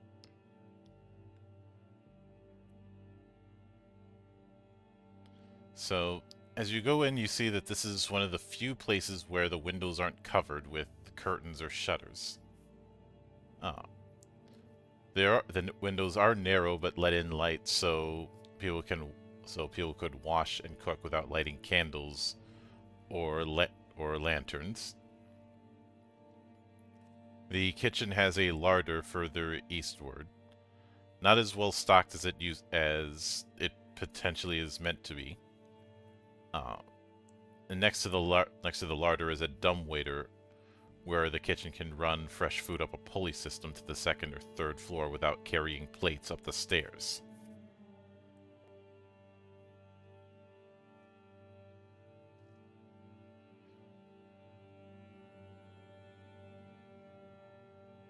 Can I investigate what food they've got and see like how fresh it is?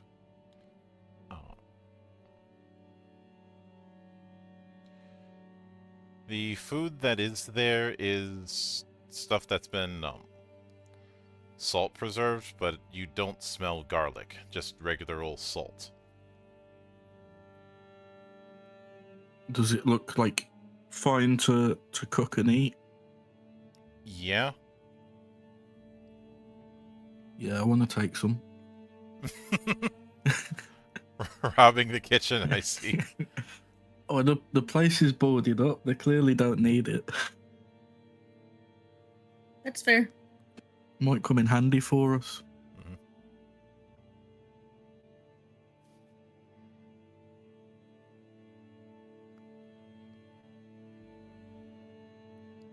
But obviously there's the back way you went, but there's also a door that leads further north, as well as two doors to the east. One the way that you came in, and one slightly to the side. Is there any laundry in there as well? Not that you can. There's equipment to do laundry, but there's none that you can see right now. Okay. I guess Herbert will just turn to the rest of the party and be like, well, I've got some extra supplies for us now, but I'll let you guys decide where we go next.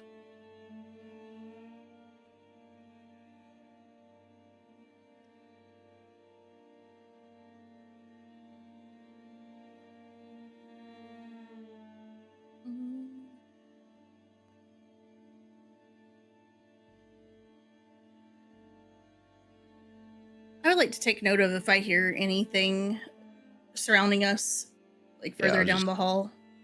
Yeah, I was just saying that, but I was muted. So Yeah, you don't. Okay. So we don't hear anything like above us, below us, next to us. Mm-hmm. Okay.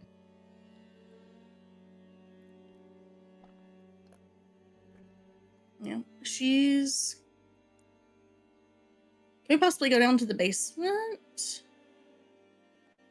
Or, no, we should probably finish this floor first.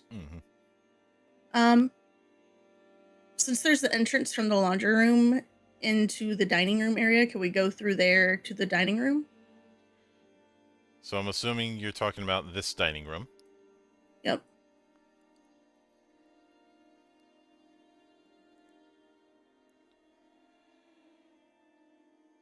Which you certainly can. Give me a moment. So you do see large bay windows in the dining room facing east, and a discrete door on the south wall. The door that you guys entered into coming from the kitchen. There are dark wood furnishings continuing from the east of the house, with a large ornate table and hand-carved upright chairs. Hmm. The wallpaper is dark teal with a yellow striped accent, matching blue and gold hues in the rug. It looks like the room could seat up to 10, but it clearly doesn't. Uh, the drapes look like they are stuck there. They haven't been open in all time in all times. But when you look in the sideboards, you see that instead of silverware, there's steel flatware.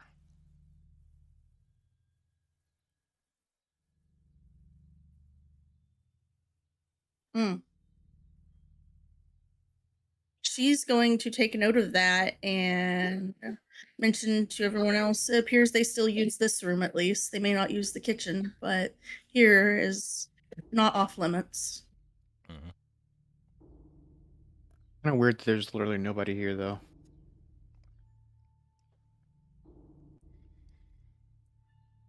Well, it is relatively early in the morning. They're probably all asleep.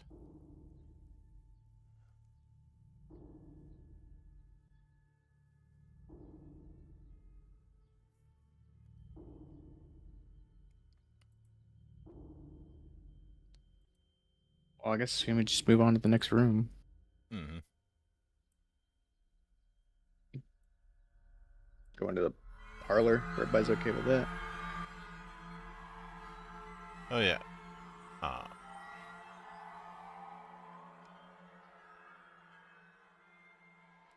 so now the bay windows on the north would have provided excellent light, but like every other window, they're tightly covered. Uh, there's mauve seating meant to complement the robin's egg blue of the walls, and burgundy drapes have been covered in canvas to keep the dust out, and the flue closed in the fireplace to prevent any chill or vermin from getting in. And by vermin, it's likely bats. There's also a room divider between the formal dining room and this morning parlor, meant to pull back it so that you could turn the whole area into a ballroom. The divider is made of wood and canvas, with a mural representing the woods outside of Broken Shield.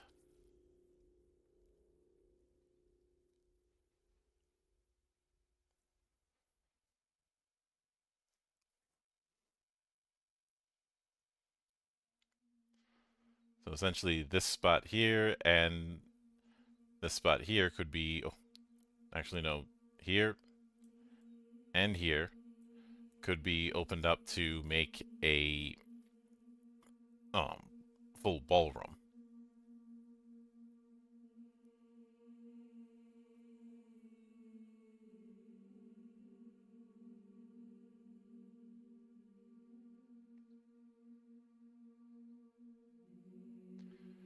Although it's doubtful that any ball has been held here in a while.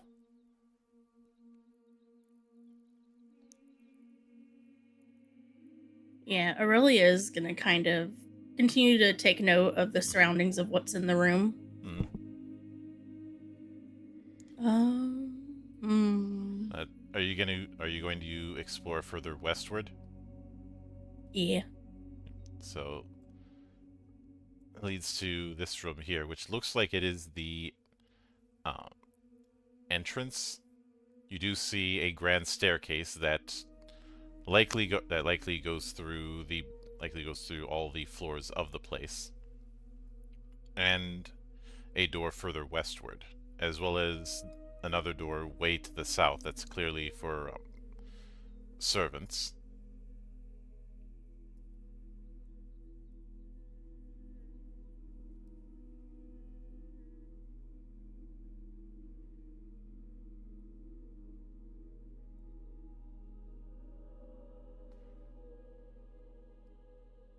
Yeah. And we're not seeing anything like that would seem out of place or different from what it would have been before No, this the dude's place taking a looks. presence. Yeah, the place Other looks than the old. boarded up windows. Mm-hmm. Okay. Yeah. She's gonna continue journeying westward into the afternoon parlor for now. All right, which is right here.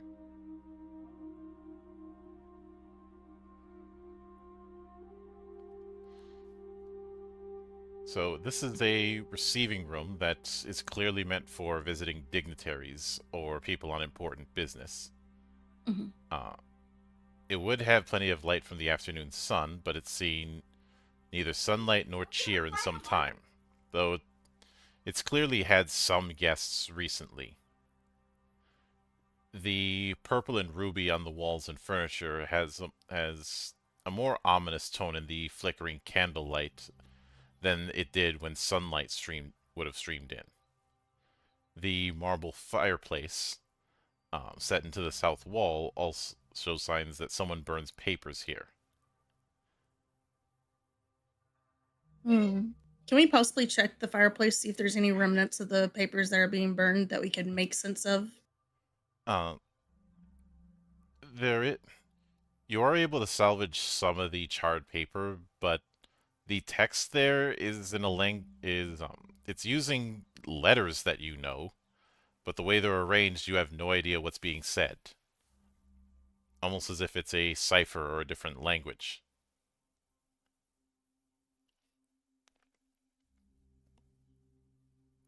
She's gonna pocket it in case maybe Abraham or someone else can help out. Mm-hmm.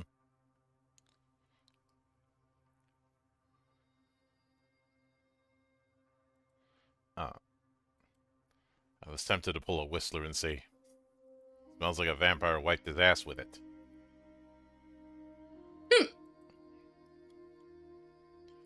But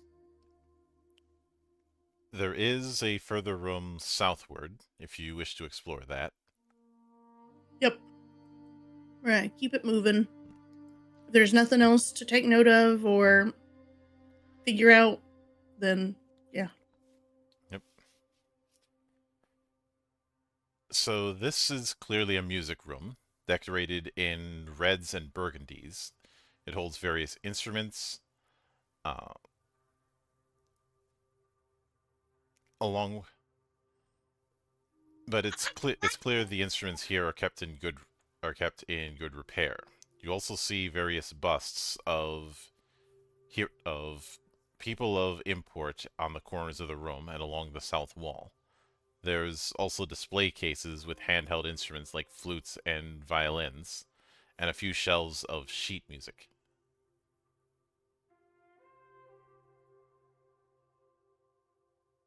Uh,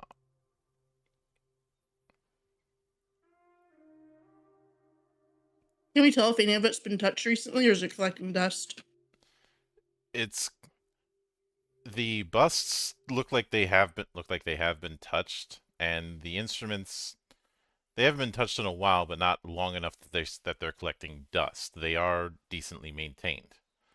Yep. Okay.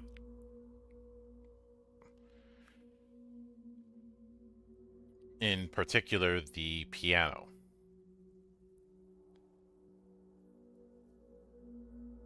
Though it does look like one of the busts is turned slightly. Hmm. Can we get a closer look at the bust? Mm-hmm. Like, are these important historical figures? Is there anything seeming odd about them? Mm-hmm. Um, one of them looks like it has the setup at the neck almost like a doorknob. Hmm. Okay. Mm-hmm.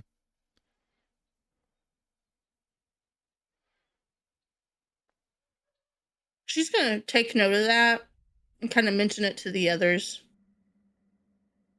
Mm-hmm. Because she's seen enough bust in her lifetime to know what's normal and not normal. I would feel like, given where she grew up and everything. Oh, yeah.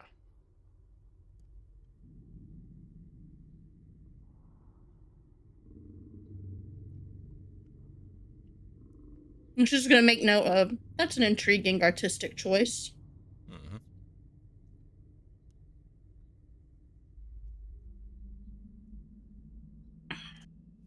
She doesn't want to touch anything just yet because she doesn't really want to leave evidence that they were there snooping, just because right now they're just supposed to be investigating. They're not really here to cause trouble or start anything yet.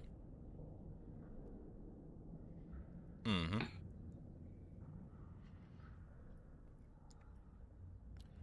But you do eventually... You can't, but there's no further rooms that way. The only unexplored area is either going to be upstairs or downstairs. Mm-hmm. She's gonna mention this to them, by the way. Suggest they should keep investigating. Mm-hmm.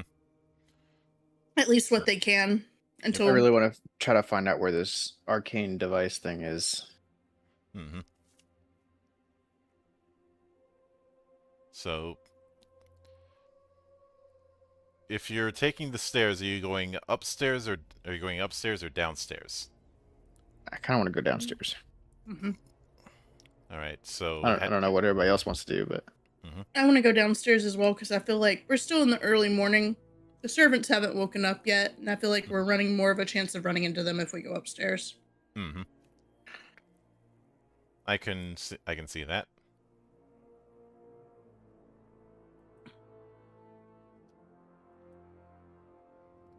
But going downstairs, you end up at the front cellar.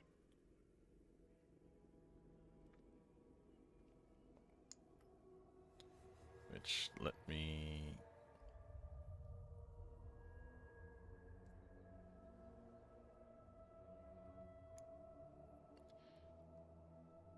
The whole area is made of stone, only accessible by the staircase. There's a wine collection on oak racks, and also a workshop.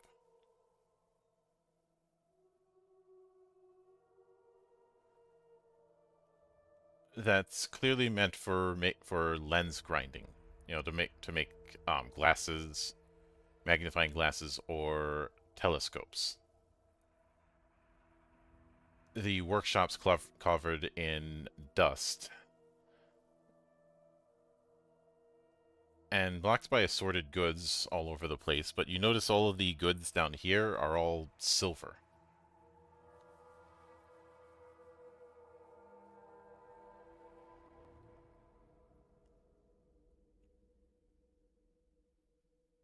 is Yeah, there she's anything gonna else clock that. of like? Is there anything else of like worthy note here? Mm-hmm. There's several locked trunks in the room.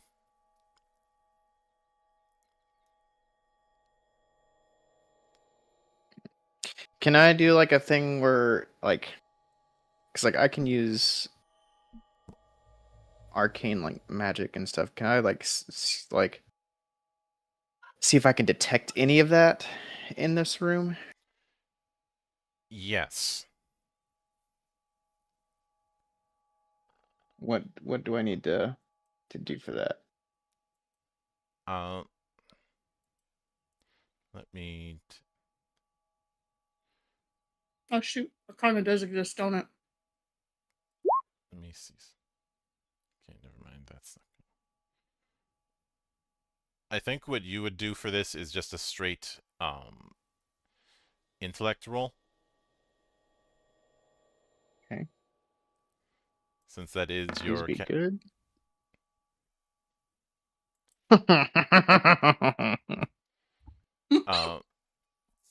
You know that the the stuff here is surrounded by a circle of warding, but you don't know how to get past it.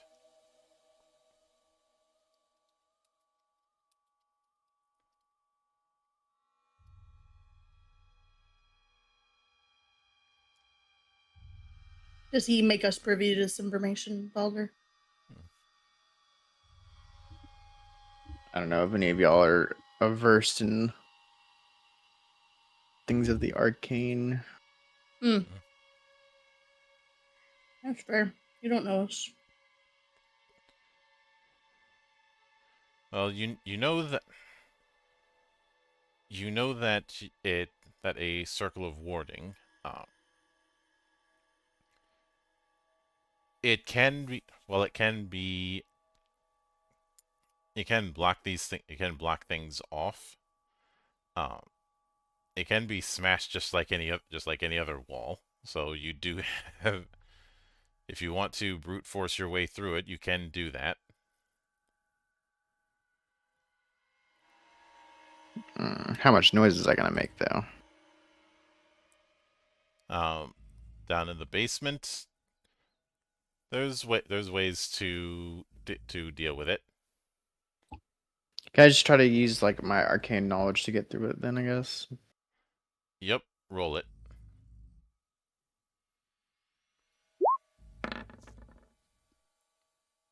Oh It's my god. better. Not really.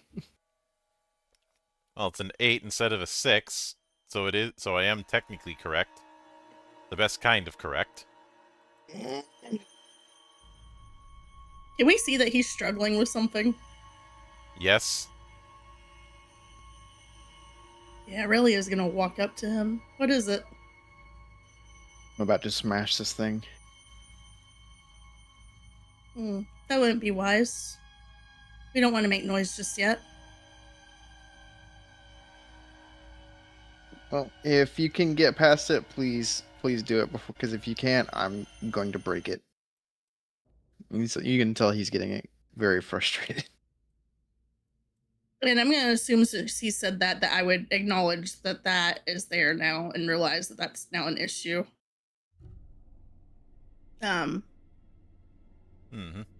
Would this be a straight intellect roll or arcana? No, I don't think there's like an arcana stat. I think you just have to roll intellect. Yep. Okay, I was gonna say because I have the arcana skill. That's why I was asking. Then you can use arcana. Yep. Oh, I don't have that apparently. So Way better than mine. Holy. Yep.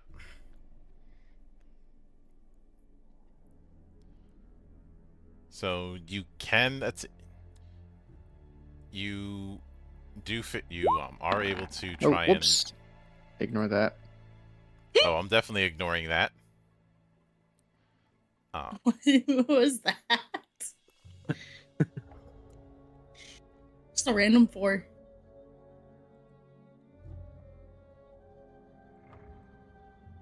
Yep. You do find that the warding can be dispelled, which doesn't take which, even though the arcane mage in this was struggling, you managed to get through it easier. Boot. And now a lot of the stuff in here is just silver accessories, jewelry, little trinkets all over the place, and but they are made of pure silver, and there is also what looks like a carving knife made out of silver.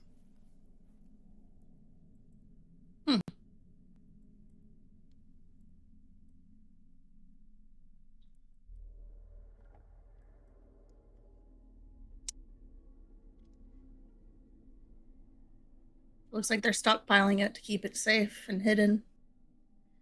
Mhm.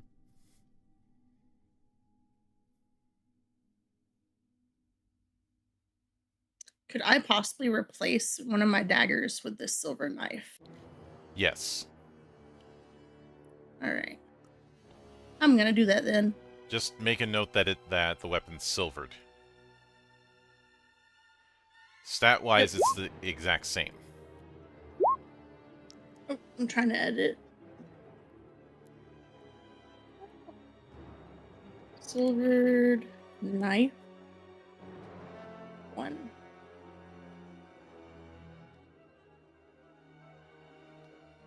All right. Sorry about As you pick it up, Herbert's just gonna be like, keep that away from me. that. You can see that he's kind of like concerned about you picking it up. Hmm. But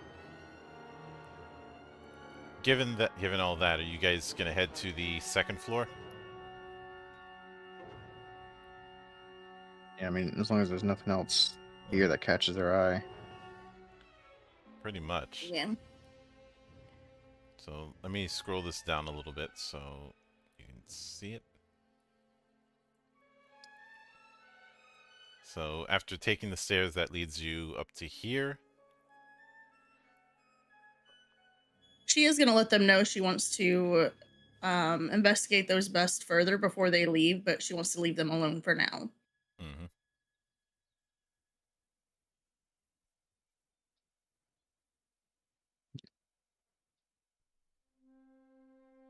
I think we should go in the west room. Mm-hmm.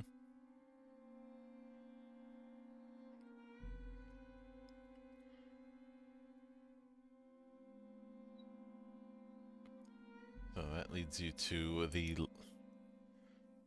library.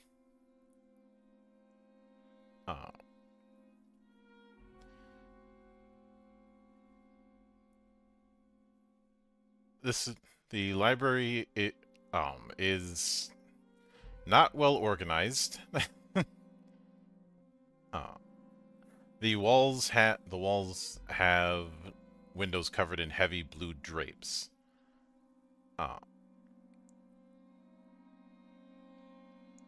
You do see that there's a table for spreading out large books and a few chairs for seating.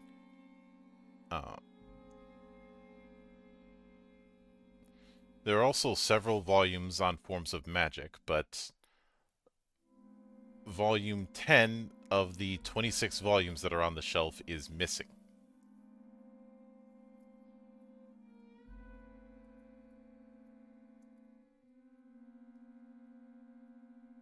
Having a quick scan of the books, is there any that, like, I don't know, maybe might mention vampires or anything like that? No, they're all on magic. I definitely want to take a look at this missing book spot. Mm-hmm. Yep. Which you do see. Which when you do see, there's a thick piece of cardstock within the book nearby it.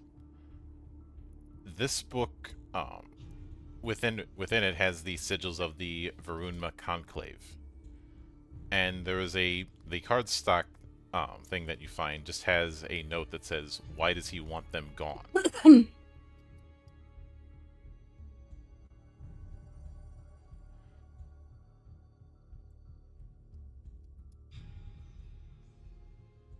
I guess I'll show that to the group and see if anybody has any idea.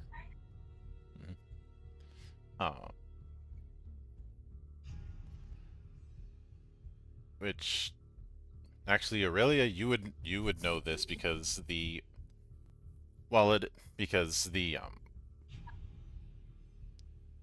Vertunma are a type of archfey. They are incarnations of the seasons. Hmm.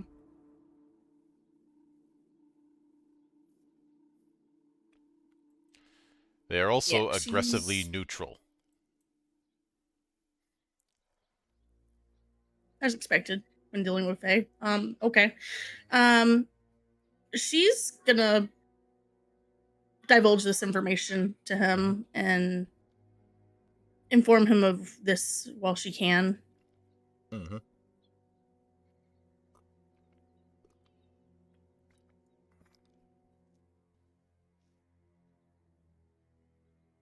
Um,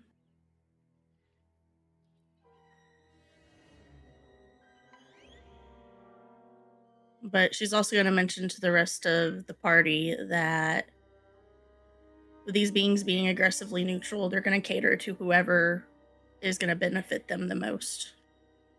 Mm-hmm. The Vertunma don't really care about good or evil. They care more about keeping everyone on even footing and making sure that the wheel turns, essentially. Yep. So she's gonna keep that knowledge and make sure that they're aware of that.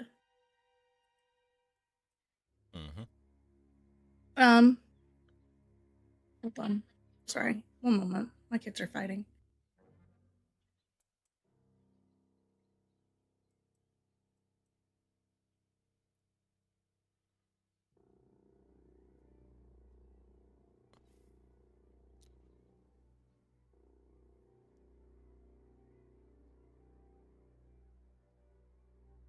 All good.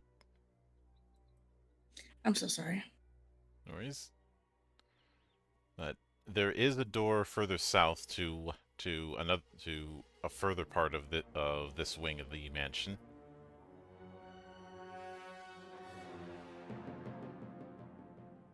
Alrighty.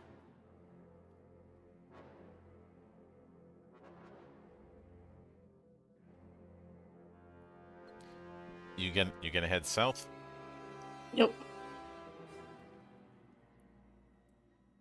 Just straight to the governor's study.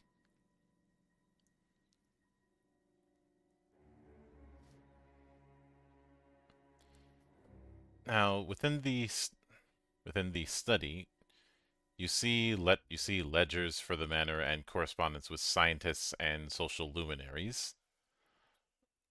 Older letters showing correspondence about ways to address disease and bring clean water. Newer letters are less well organized and often unanswered, with correspondence concerned with but the letters mention Governor Bradshaw. Some of them asking about his health and if they might visit. Others mentioned that they were sorry that Bradshaw was not able to attend certain scheduled events. How old are these letters? There's no dates on the letters, so it's hard to say, but they definitely look like they've been a bit worn.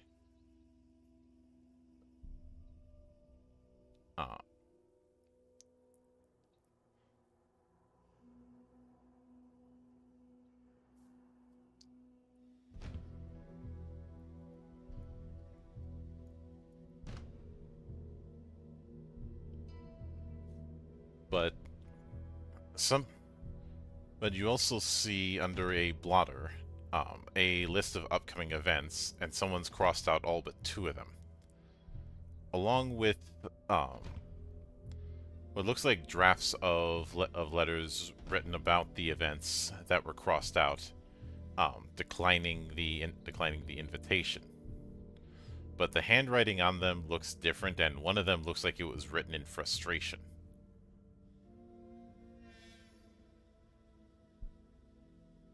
What are the events? The 2 events that haven't been crossed out? It looks like there was some kind of meeting or some kind of formal gathering. Does it say where? Where's it supposed to take place? No, just that those events are supposed to happen at certain days. How far out are they?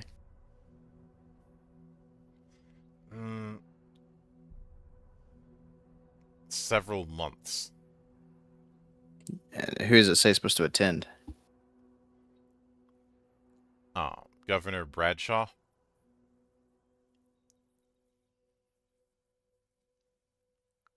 Okay. And what about the events that were crossed out? Are those also just like gatherings, or are they other things? Yeah. Like, yeah, they're just gatherings. Mm-hmm. Okay.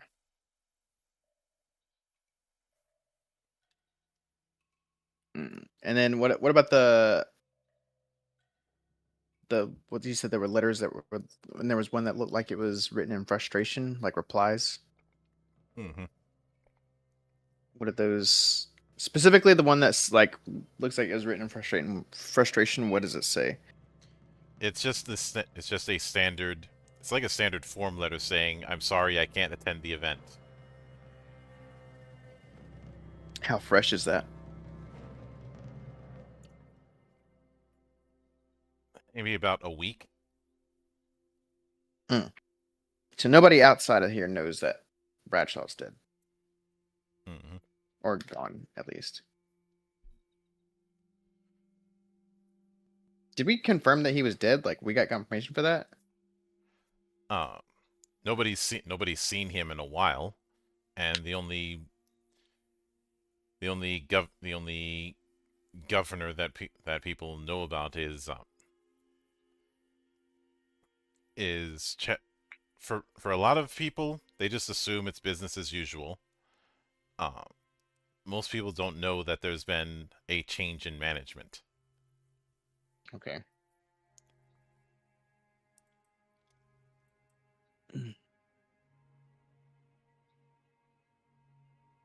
And how long has the garlic thing, like the garlic being outlawed thing, been a thing? That's like a recent thing, right? Yeah, Like how recent? I it's can't remember. from the info you have. It's hard to say. Okay, maybe we should ask the maid girl about that.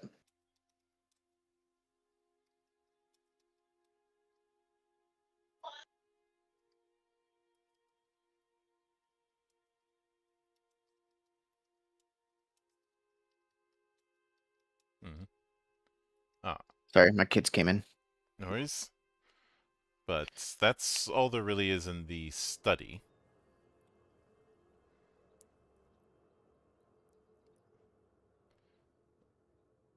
Okay. Um. You could head eastward towards the lower gap, towards either the billiards room or the lower gallery. Sure. We'll check out the billiards room first. Mm-hmm. All right. So the billiards room right over here. Don't worry, Colonel Mustard was not killed here.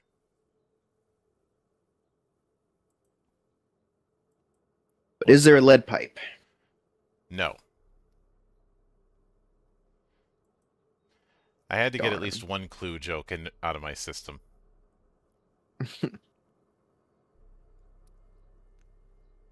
Let's see. God, that was a flashback. Obviously, there was a billiards table in the center of the room, cue sticks and balls in a cabinet to the side. It's a closed-in kind of area, especially with the dark green drapes shut completely and dark paneling covering all the walls.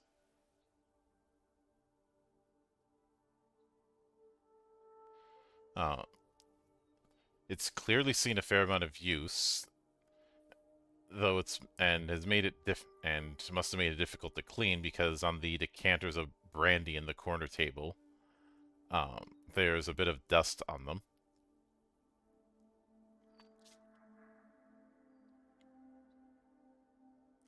Uh,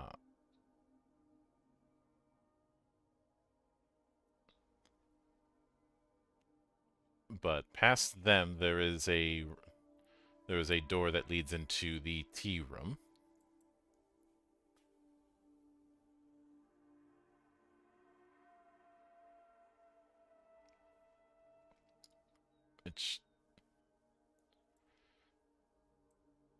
when it comes to the tea room, oh, if the windows were unlocked, you might have a decent view of the river. Uh, but this is a place for people who are less inclined to playing billiards. Might sit here for a tea and conversation. There are cups, plates, and teapots from 5 full sets of teaware on display, which are clearly replaced with different sets anytime they look like they need to be washed. But once again, any silverware here that would normally be here is replaced with steel flatware.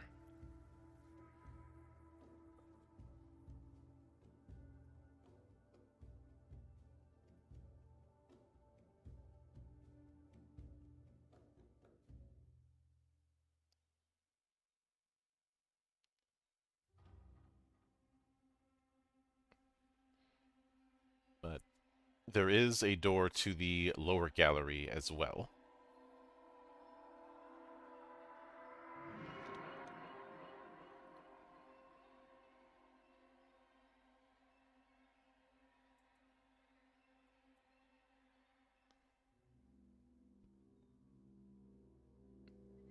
Would you want? Are we still pretty good? We don't hear anyone, correct? Yeah. Okay. Aurelia's gonna continue onward into the lower gallery. Mm-hmm.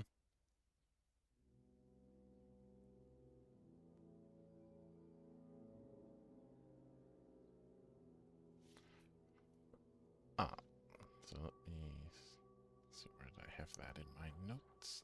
Here it is. When you see in here, aside from the dark blue walls, which are covered in formal portraits of the each one with a Bradshaw name under it.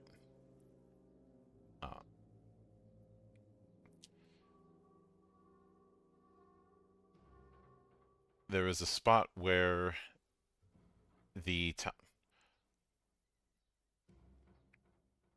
where it's very clear there's a staircase there that leads to another spot.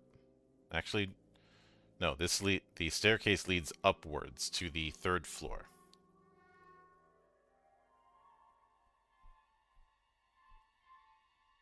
Yeah, she's gonna mention that. Mm-hmm.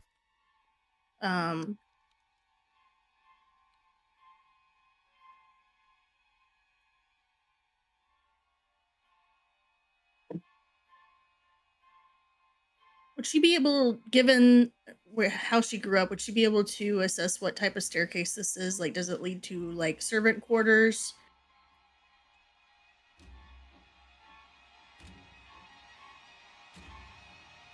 It looks like it would lead to a tower. You do see the outline of it from your position. Okay.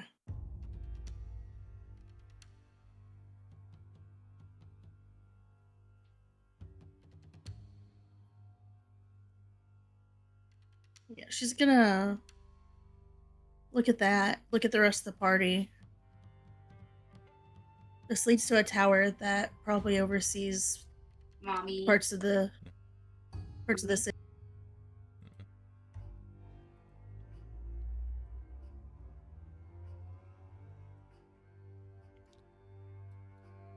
Sorry, my kid came up and was talking to me. No worries. So you can, if you're heading to the 3rd floor, you can either take the stair here, or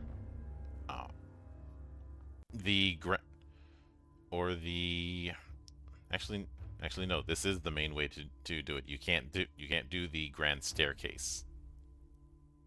Yep. She's gonna mention that. Mm-hmm.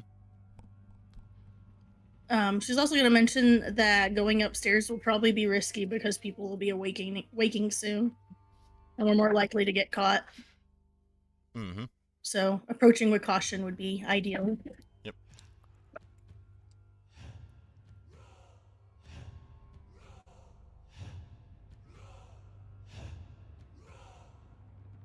But as you head up the stairs and carefully open the door,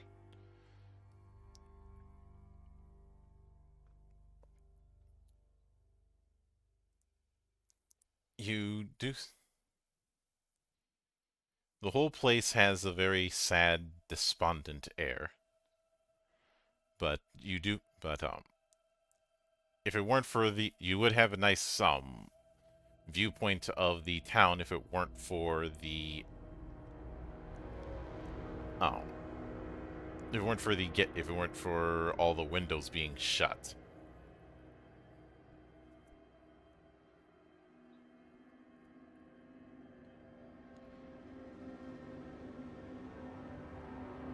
But there are rooms to the east, south, and west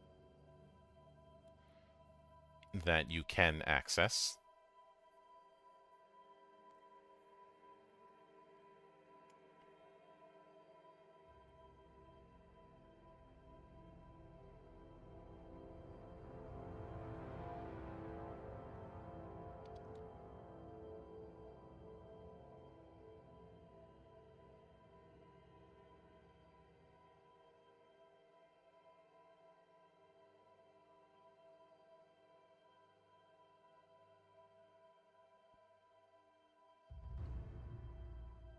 Which room's closest to us? That'd be the governor's bedroom, the one to the east. I think we should head in there first then. Mm-hmm. Quietly.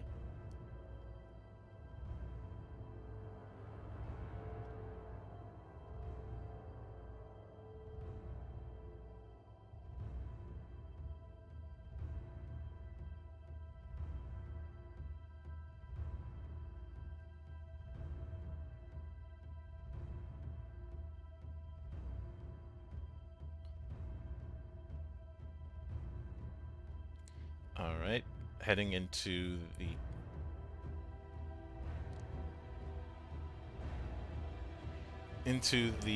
Oh, I just realized I was muted. I'm so sorry. No worries. But I was literally talking and I was like, no one's acknowledging what I said. Aurelia's gonna look to Herbert and she's gonna point out we don't know where the new master of this manor is at this moment. We don't know his schedule. For all we know, he could be in that bedroom right now and we'd just be waltzing in. Mm-hmm. He could have been in any room we've been in so far, though. The likelihood, though, is very low. Where would you want to go? On the other hand, if it's in daytime, he's probably asleep. True.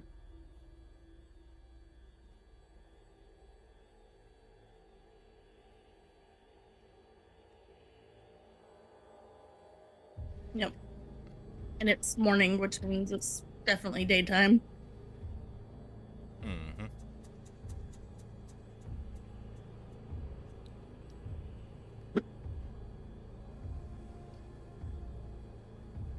Herbert's just gonna be like, I think we should still enter. We don't know if he's even here, and we could miss something valuable that could help us if we just leave the room alone.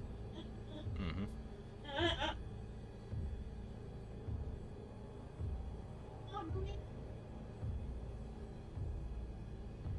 Oh yeah. Yeah, she's gonna look towards the rest of the party for any sort of input. Mm-hmm.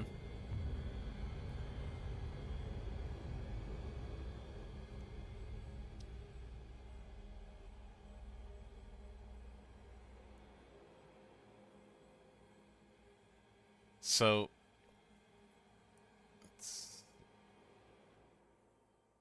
let me see where I put that in my notes.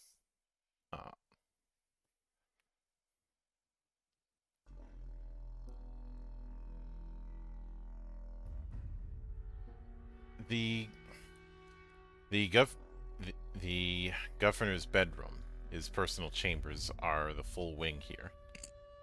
The only entrance is through the is either the antechamber or The door. mm-hmm. Yep. Previously, you do see the indents that there were supposed to be family portraits on the walls, but instead you just see slightly faded marks on the wallpaper where they've been taken down. There's a heavy curtain around the canopied bed.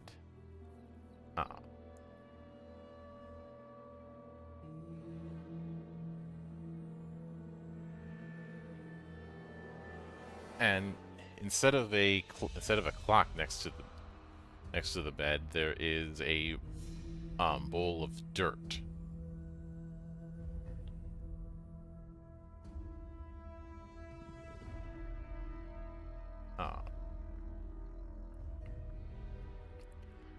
As well as a fireplace with some oddities near it. But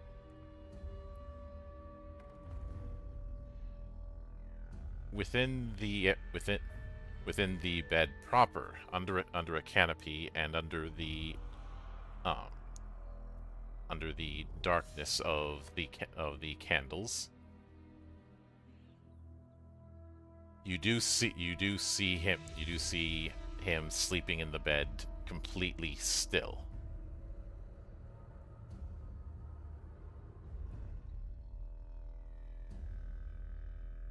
The soil, does it look the same as the soil in the farm?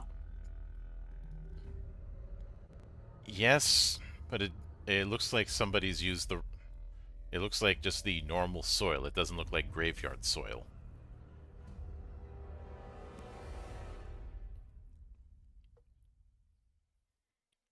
Do I have any garlic left? Yes. Can I take a small amount and like quietly and carefully like place it inside the soil? Yes. Roll dexterity, given how careful you're trying to be with this. Well, I was just thinking I'm ready for another one. You did, but you ended up disturbing the bowl in the process, making it rattle. I'm gonna quickly like try and look over and see if he's like heard it and woken or anything. Doesn't look like he's awake just yet. In that case, I'm just gonna like turn to the others and just like thumbs up them.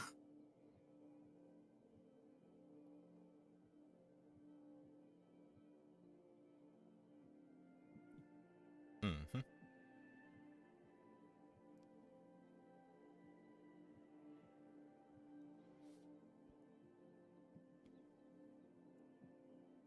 But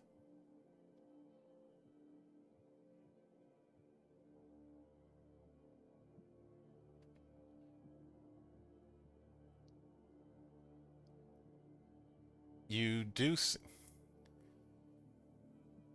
but because of the fact that he's completely asleep, there's a few things you notice. One, there are windows up here, but they're all curtained shut.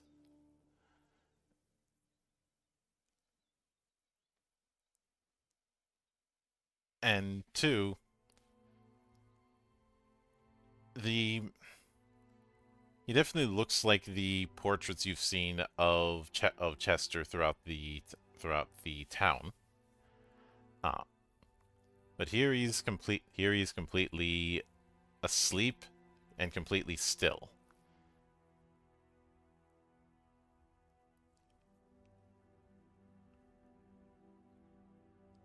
Can we Is- tell if... Sorry. Go on. Go Has on, it been I'll let you. established that the name of the new mayor is Chester this whole time, or was that someone else? No, it was Chester, and remember, you saw the initials CR Yeah. in the windmill. You know, with the curtains, can we, well, the windows themselves, can we tell if it's just that the curtains are being closed, or do they look like they might be boarded up as well? They're not boarded up, they're just closed.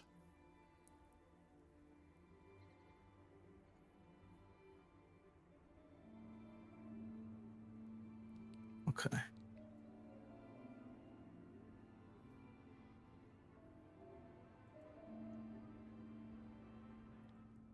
And we're definitely sure this is Chester.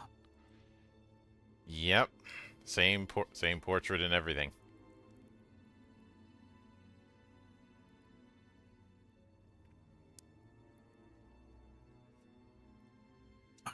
So I'm gonna try and like whisper to the others and just say, like, if he is a vampire like we believe, why don't we just open the curtains, see what happens? The barrier's still over the city. Remember, he can walk around in daylight like it's nothing because of it. That's true. Yeah. Do we have a steak? Well, I picked one up earlier from the there is pantry. there is a certain person here who has something for launching steaks. Yeah, sorry, I'm dealing with kids at the same time, so and we're also just supposed to be investigating. So he's just gonna respawn if we kill him. Right? Remember what I said about the soil earlier? Uh-huh. But we didn't plant it in all of it. We only planted in that small patch. There were still other places that had it. Doesn't matter as long as it has to be there.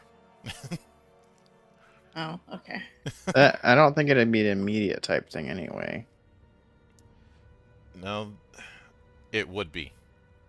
If there's garlic, it does. If there's any kind of garlic there, the effect is still in play. Well, no, I'm talking about him coming back wouldn't be an immediate thing if we didn't do that. Yeah, normally it would be a matter of days. But does it still matter if it's one patch versus another patch? Like if there's two separate patches and it's in one but not the other? It's still in that general area, so it doesn't matter. Okay. Okay. We could just deal with him now and then spend the next few days looking around for other patches and using what garlic we've got left. Yeah. But yeah, Aurelia's just gonna kind of look at her bag and look at this thing, and she just kind of shrugs because she has no clue how to use it. She's just like, beats me. Found it. Don't know what it does. I've never shot a weapon in my life.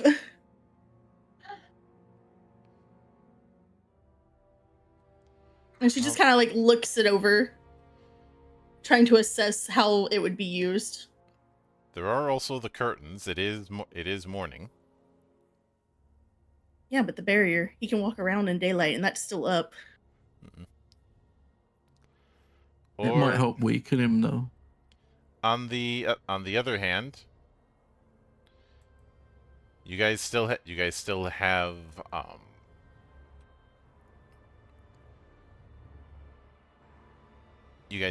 garlic, and some of you ate garlic in your meal last night. Did we? Yes.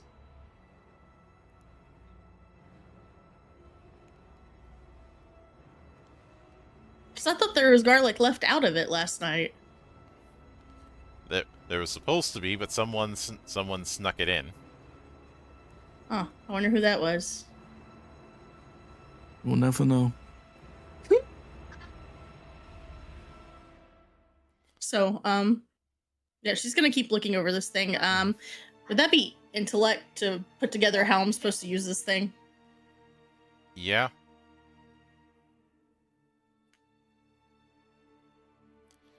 And Oh my god, I got so many tabs open. Just straight intellect. mm-hmm. Okay. Oh. Oh no. Mulligan. God.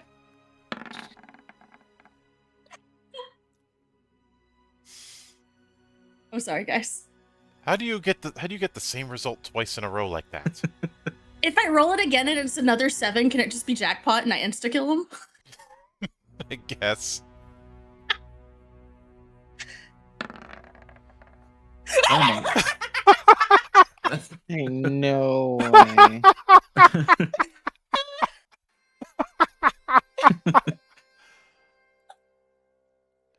How? You know, I love how this is completely playing into the character, though. Also, you end up making me laugh so hard you broke my model. I'm sorry. I mean, it was still a 7, technically.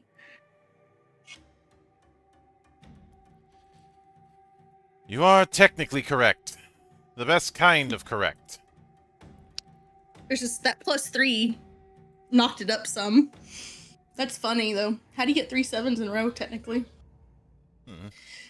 Now, hold on a moment because I need to figure out why my model decided it just wasn't going to respond. I'm sorry. Okay.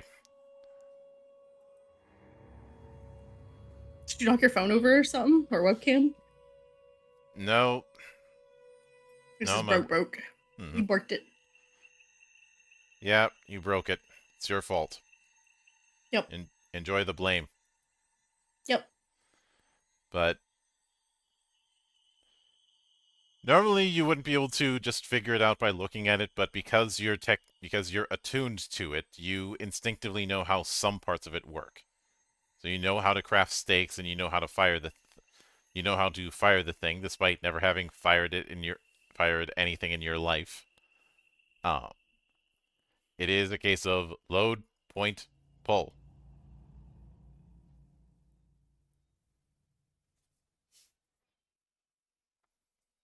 Yeah. She's gonna look at him. She's gonna be like, y'all sure y'all want this?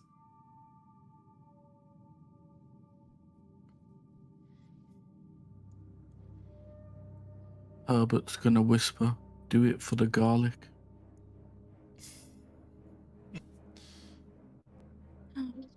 Y'all really do think of your stomachs, don't you? You don't do it, I'm gonna do it. She's gonna do it.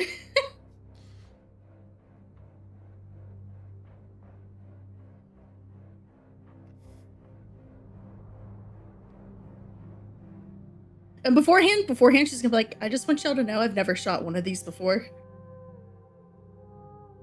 No pressure. What am I rolling here? Hold on.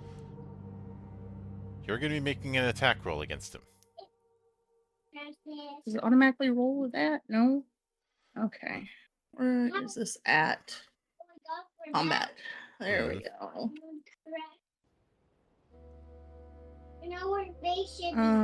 Am I supposed to do the macro options? No? Yes? Oh, okay. How is it there that you end up finally breaking your 7 curse?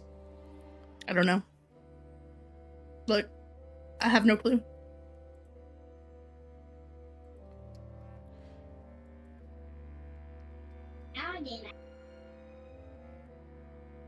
Oh, and then I gotta do the damage afterwards, right? Yeah. That is 12, but because he's technically prone as well as technically flat-footed. Let me see. You rolled a 16.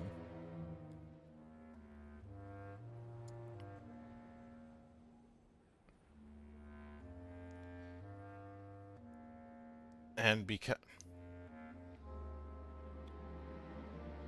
of the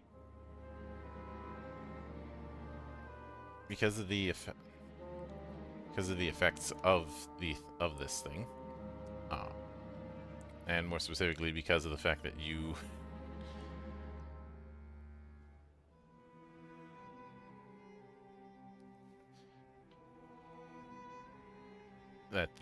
that you are firing against a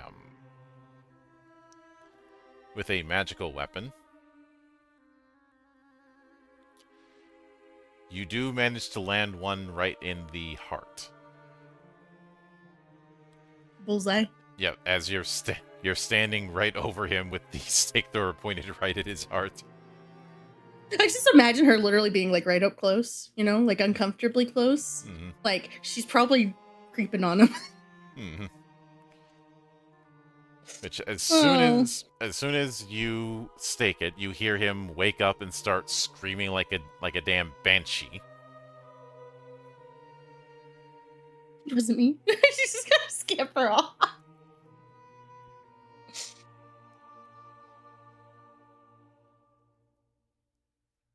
And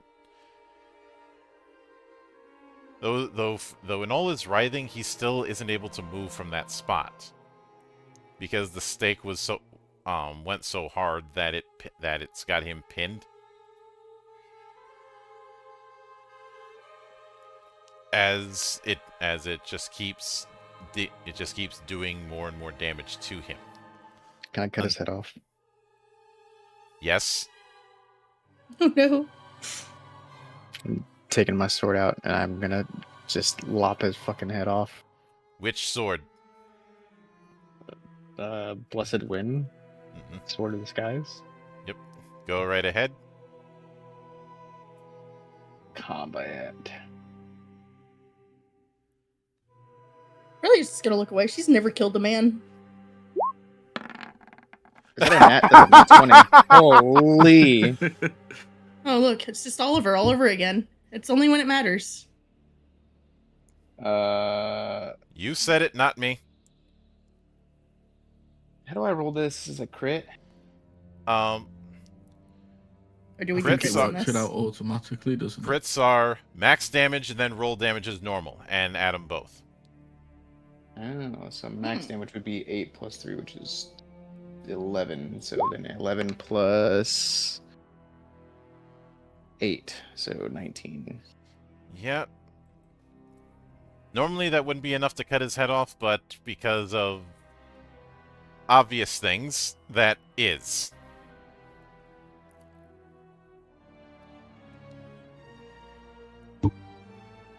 Yeah, so Micah just walks over, hears him screaming, and is like, bro, I need you to stop. And just one quick, clean cut. Mm-hmm. I want to pick the head up by its hair. Is he still screaming? He has a face of someone screaming, but no. Okay.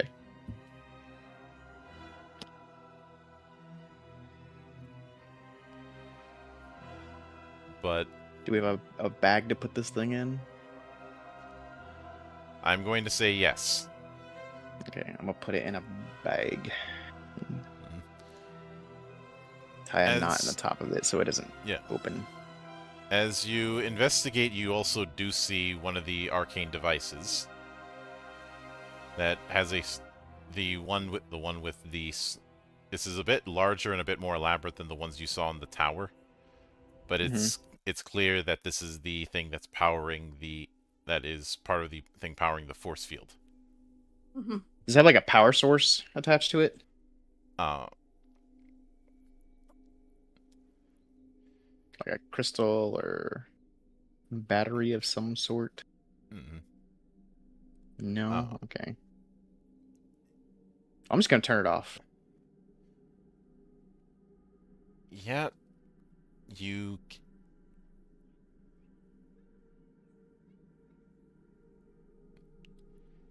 can turn. You Just can stab turn your it sword off. through it. Yep.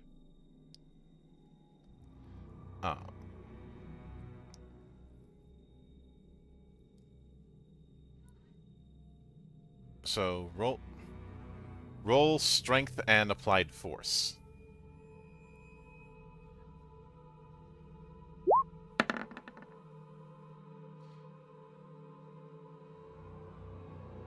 Wow, you... Well, yeah, the duality of the dice. I don't have applied force, by the way. Mhm. I don't know where to. If you don't have applied force, it would be just a strength skill. Or just a strength roll, and you did not do that well.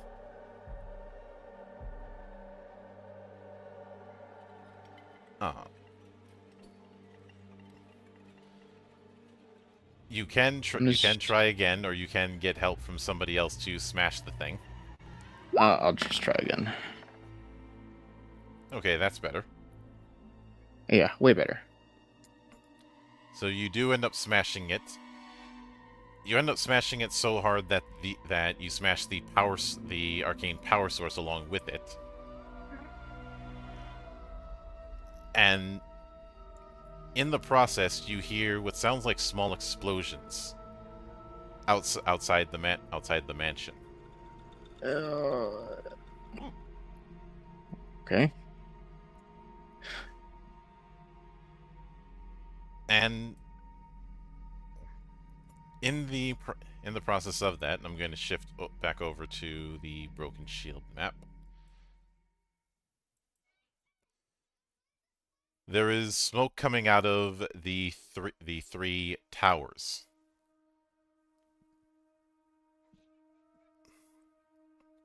It indicating that you smashing the generator here caused a chain reaction. Okay. Well, is it like catastrophic damage to these towers? About as much damage as throwing a hand grenade in a room is going to cause. Valid. Well, I don't know if anybody else has experience with hand grenades, but they don't do a ton of damage. But No, they can do damage, but if you're thinking that there's structural damage to the towers, no. okay, yeah, that's what I was trying to get at. But yeah, okay, I guess it's fine. We should probably go check and make sure nobody's hurt. Does it look like the dome is still up? It's starting to dissipate. Okay. As the barrier dissipates, the sunlight outside starts feeling actually warm. Mm.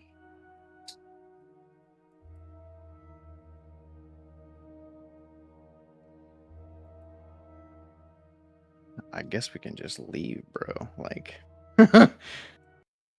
Mm-hmm. I would still like to check that bust out, by the way, before we leave. yeah, I Yeah. guess. Which you do take a look, and it's the big takeaway when it comes to that bust is it's the classic case of turning it to the side to reveal a secret passage. Mm-hmm. And within that secret passage is a way out through the back. Mm. So he had a secret escape way. Mm-hmm. But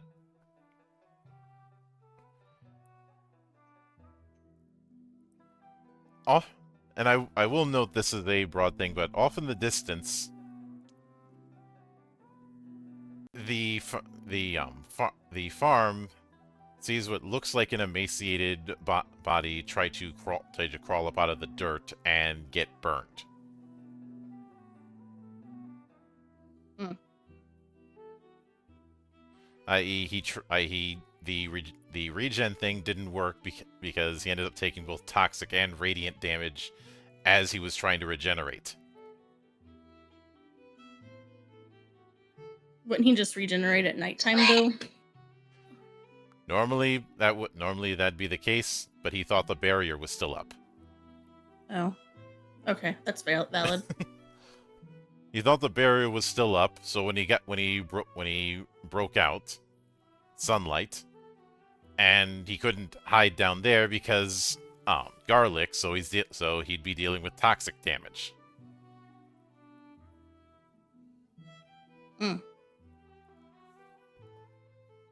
Nice. So get fucked, I guess. Mm-hmm.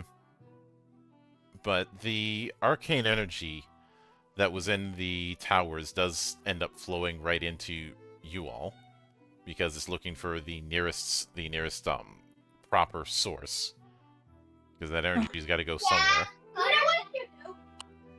Oh. One moment. Our kid set off the panic alarm on the car. No worries. Yeah, I'll be right back. Mm-hmm. But as that energy goes through, you do feel somewhat invigorated.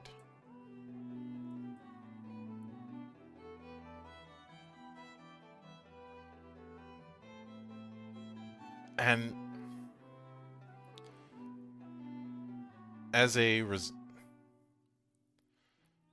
result, and out of narration, you guys will be leveling up a bit.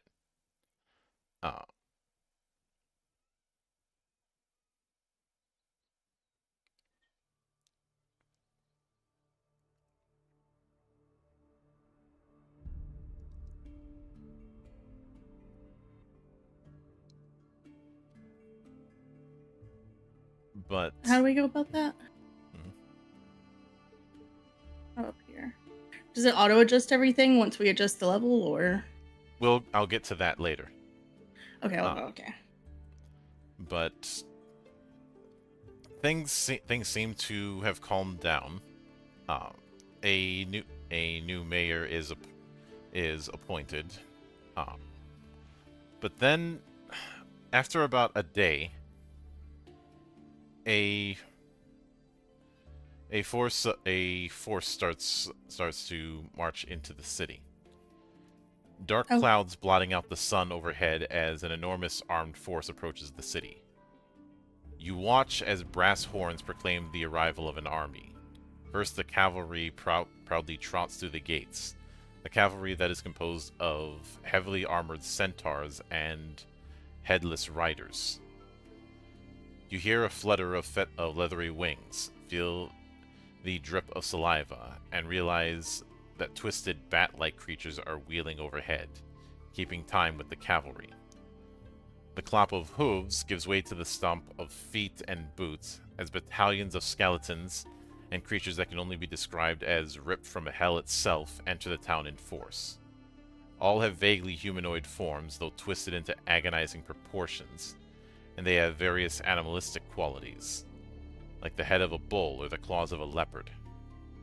As the cavalry and infantry march through the gates, down the streets, and to the manor, they move to the sides, forming two rows that flank the main street on either side. A large black carriage reaches the city gates, then stops, its gilded door opening. A black shadow looms in the open doorway with two fiery red slits for eyes. As it steps into the light, it resolves into the cruel visage of a powerful man. His skin is white like porcelain, and his eyes burn with red passion even out of the shadows. His hair, beard, and clothing are each black and velvety, his clothing the immaculate garb of the finest nobles and threaded with gold and scarlet. He walks the street in a straight posture, effortlessly commanding.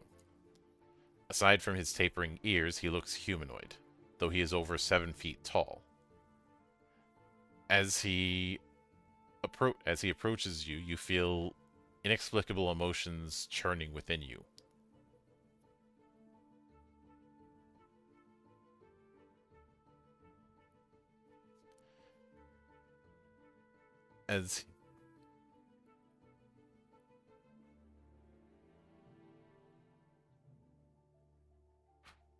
As he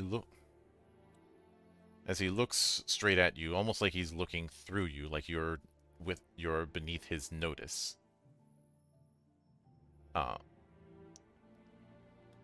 He looks at the new mayor and he extends his boot. The new mayor sinks to his knees and kisses it as he says, "Good." Then turns to the crowd that's gathered because of this arrival, saying, "Broken Shield is under my protection now. Commander Lanceric is henceforth your governor. You may go about your business. Pay no heed to my army. They will leave you be so long as you give them no reason to discipline you."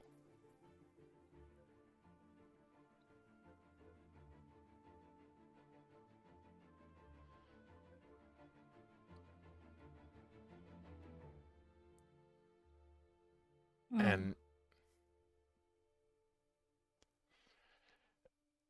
in short order, you see one of the people in this army grab someone, and a Minotaur type fiend grabbing what looks to be an old man, and it doesn't take long to realize that they've grabbed Abraham.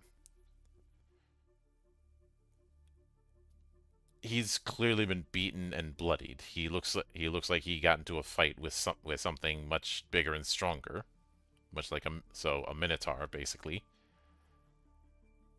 Dracula approaches him, but Abraham does not cower.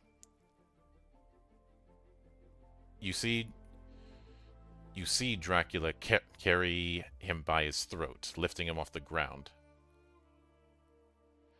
stating, "Abraham Van Helsing, it has been far too long."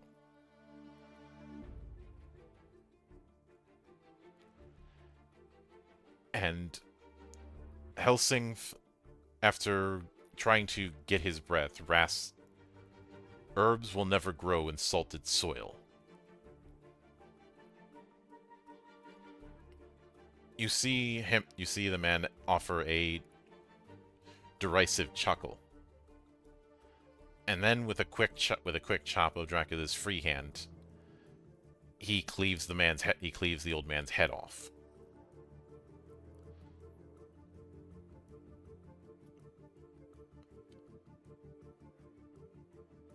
Dracula then turns to his soldiers and says, "Fetch his head and body. We'll set them on spikes with the others."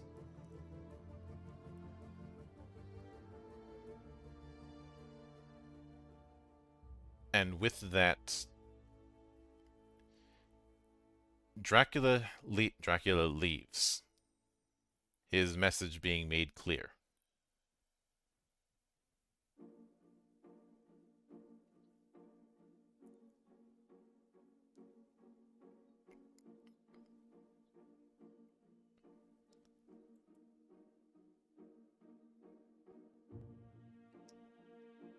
In the aftermath, you all do end up meeting up with Herb and Salt, where it was confirmed that Abraham had left a parting gift hidden in the farmhouse. One of them is his personal diary, which contains suspicions about the vampirism problem within Broken Shield, the problem you guys dealt with, as well as different kinds of vampirism that he's observed.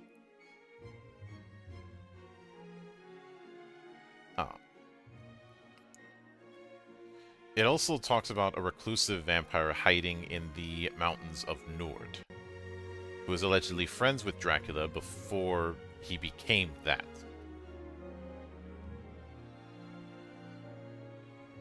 Abraham in the diary speculates that this may have been the one who turned Dracula. There is also a letter from a colleague in the diary stating, "We still need to talk. It concerns the vampire. Cannot discuss via letter. Find me in Dirk. E.H."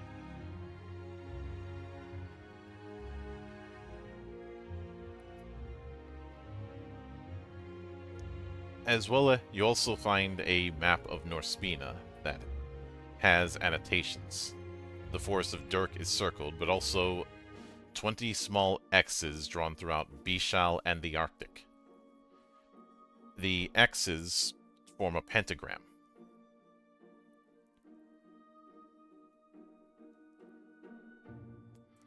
But given everything that happened in the last few days, what do you all make of it?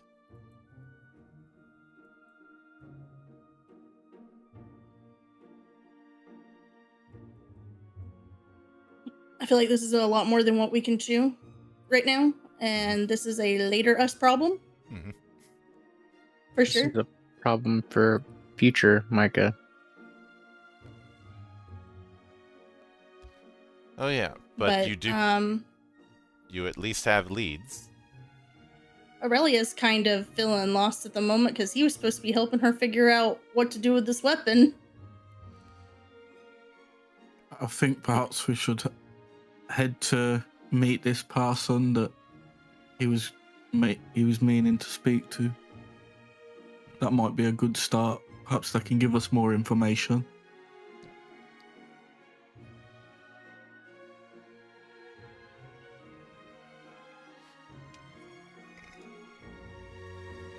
That is certainly a possibility.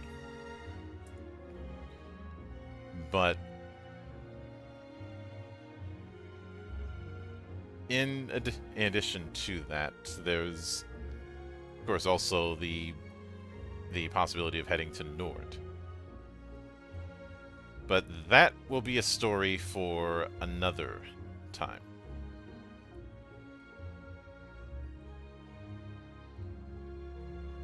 So, when we come back here next, we will be dealing with a bit of a time jump as you guys are leaving Broken Shield, and I don't think you'll be coming back anytime soon.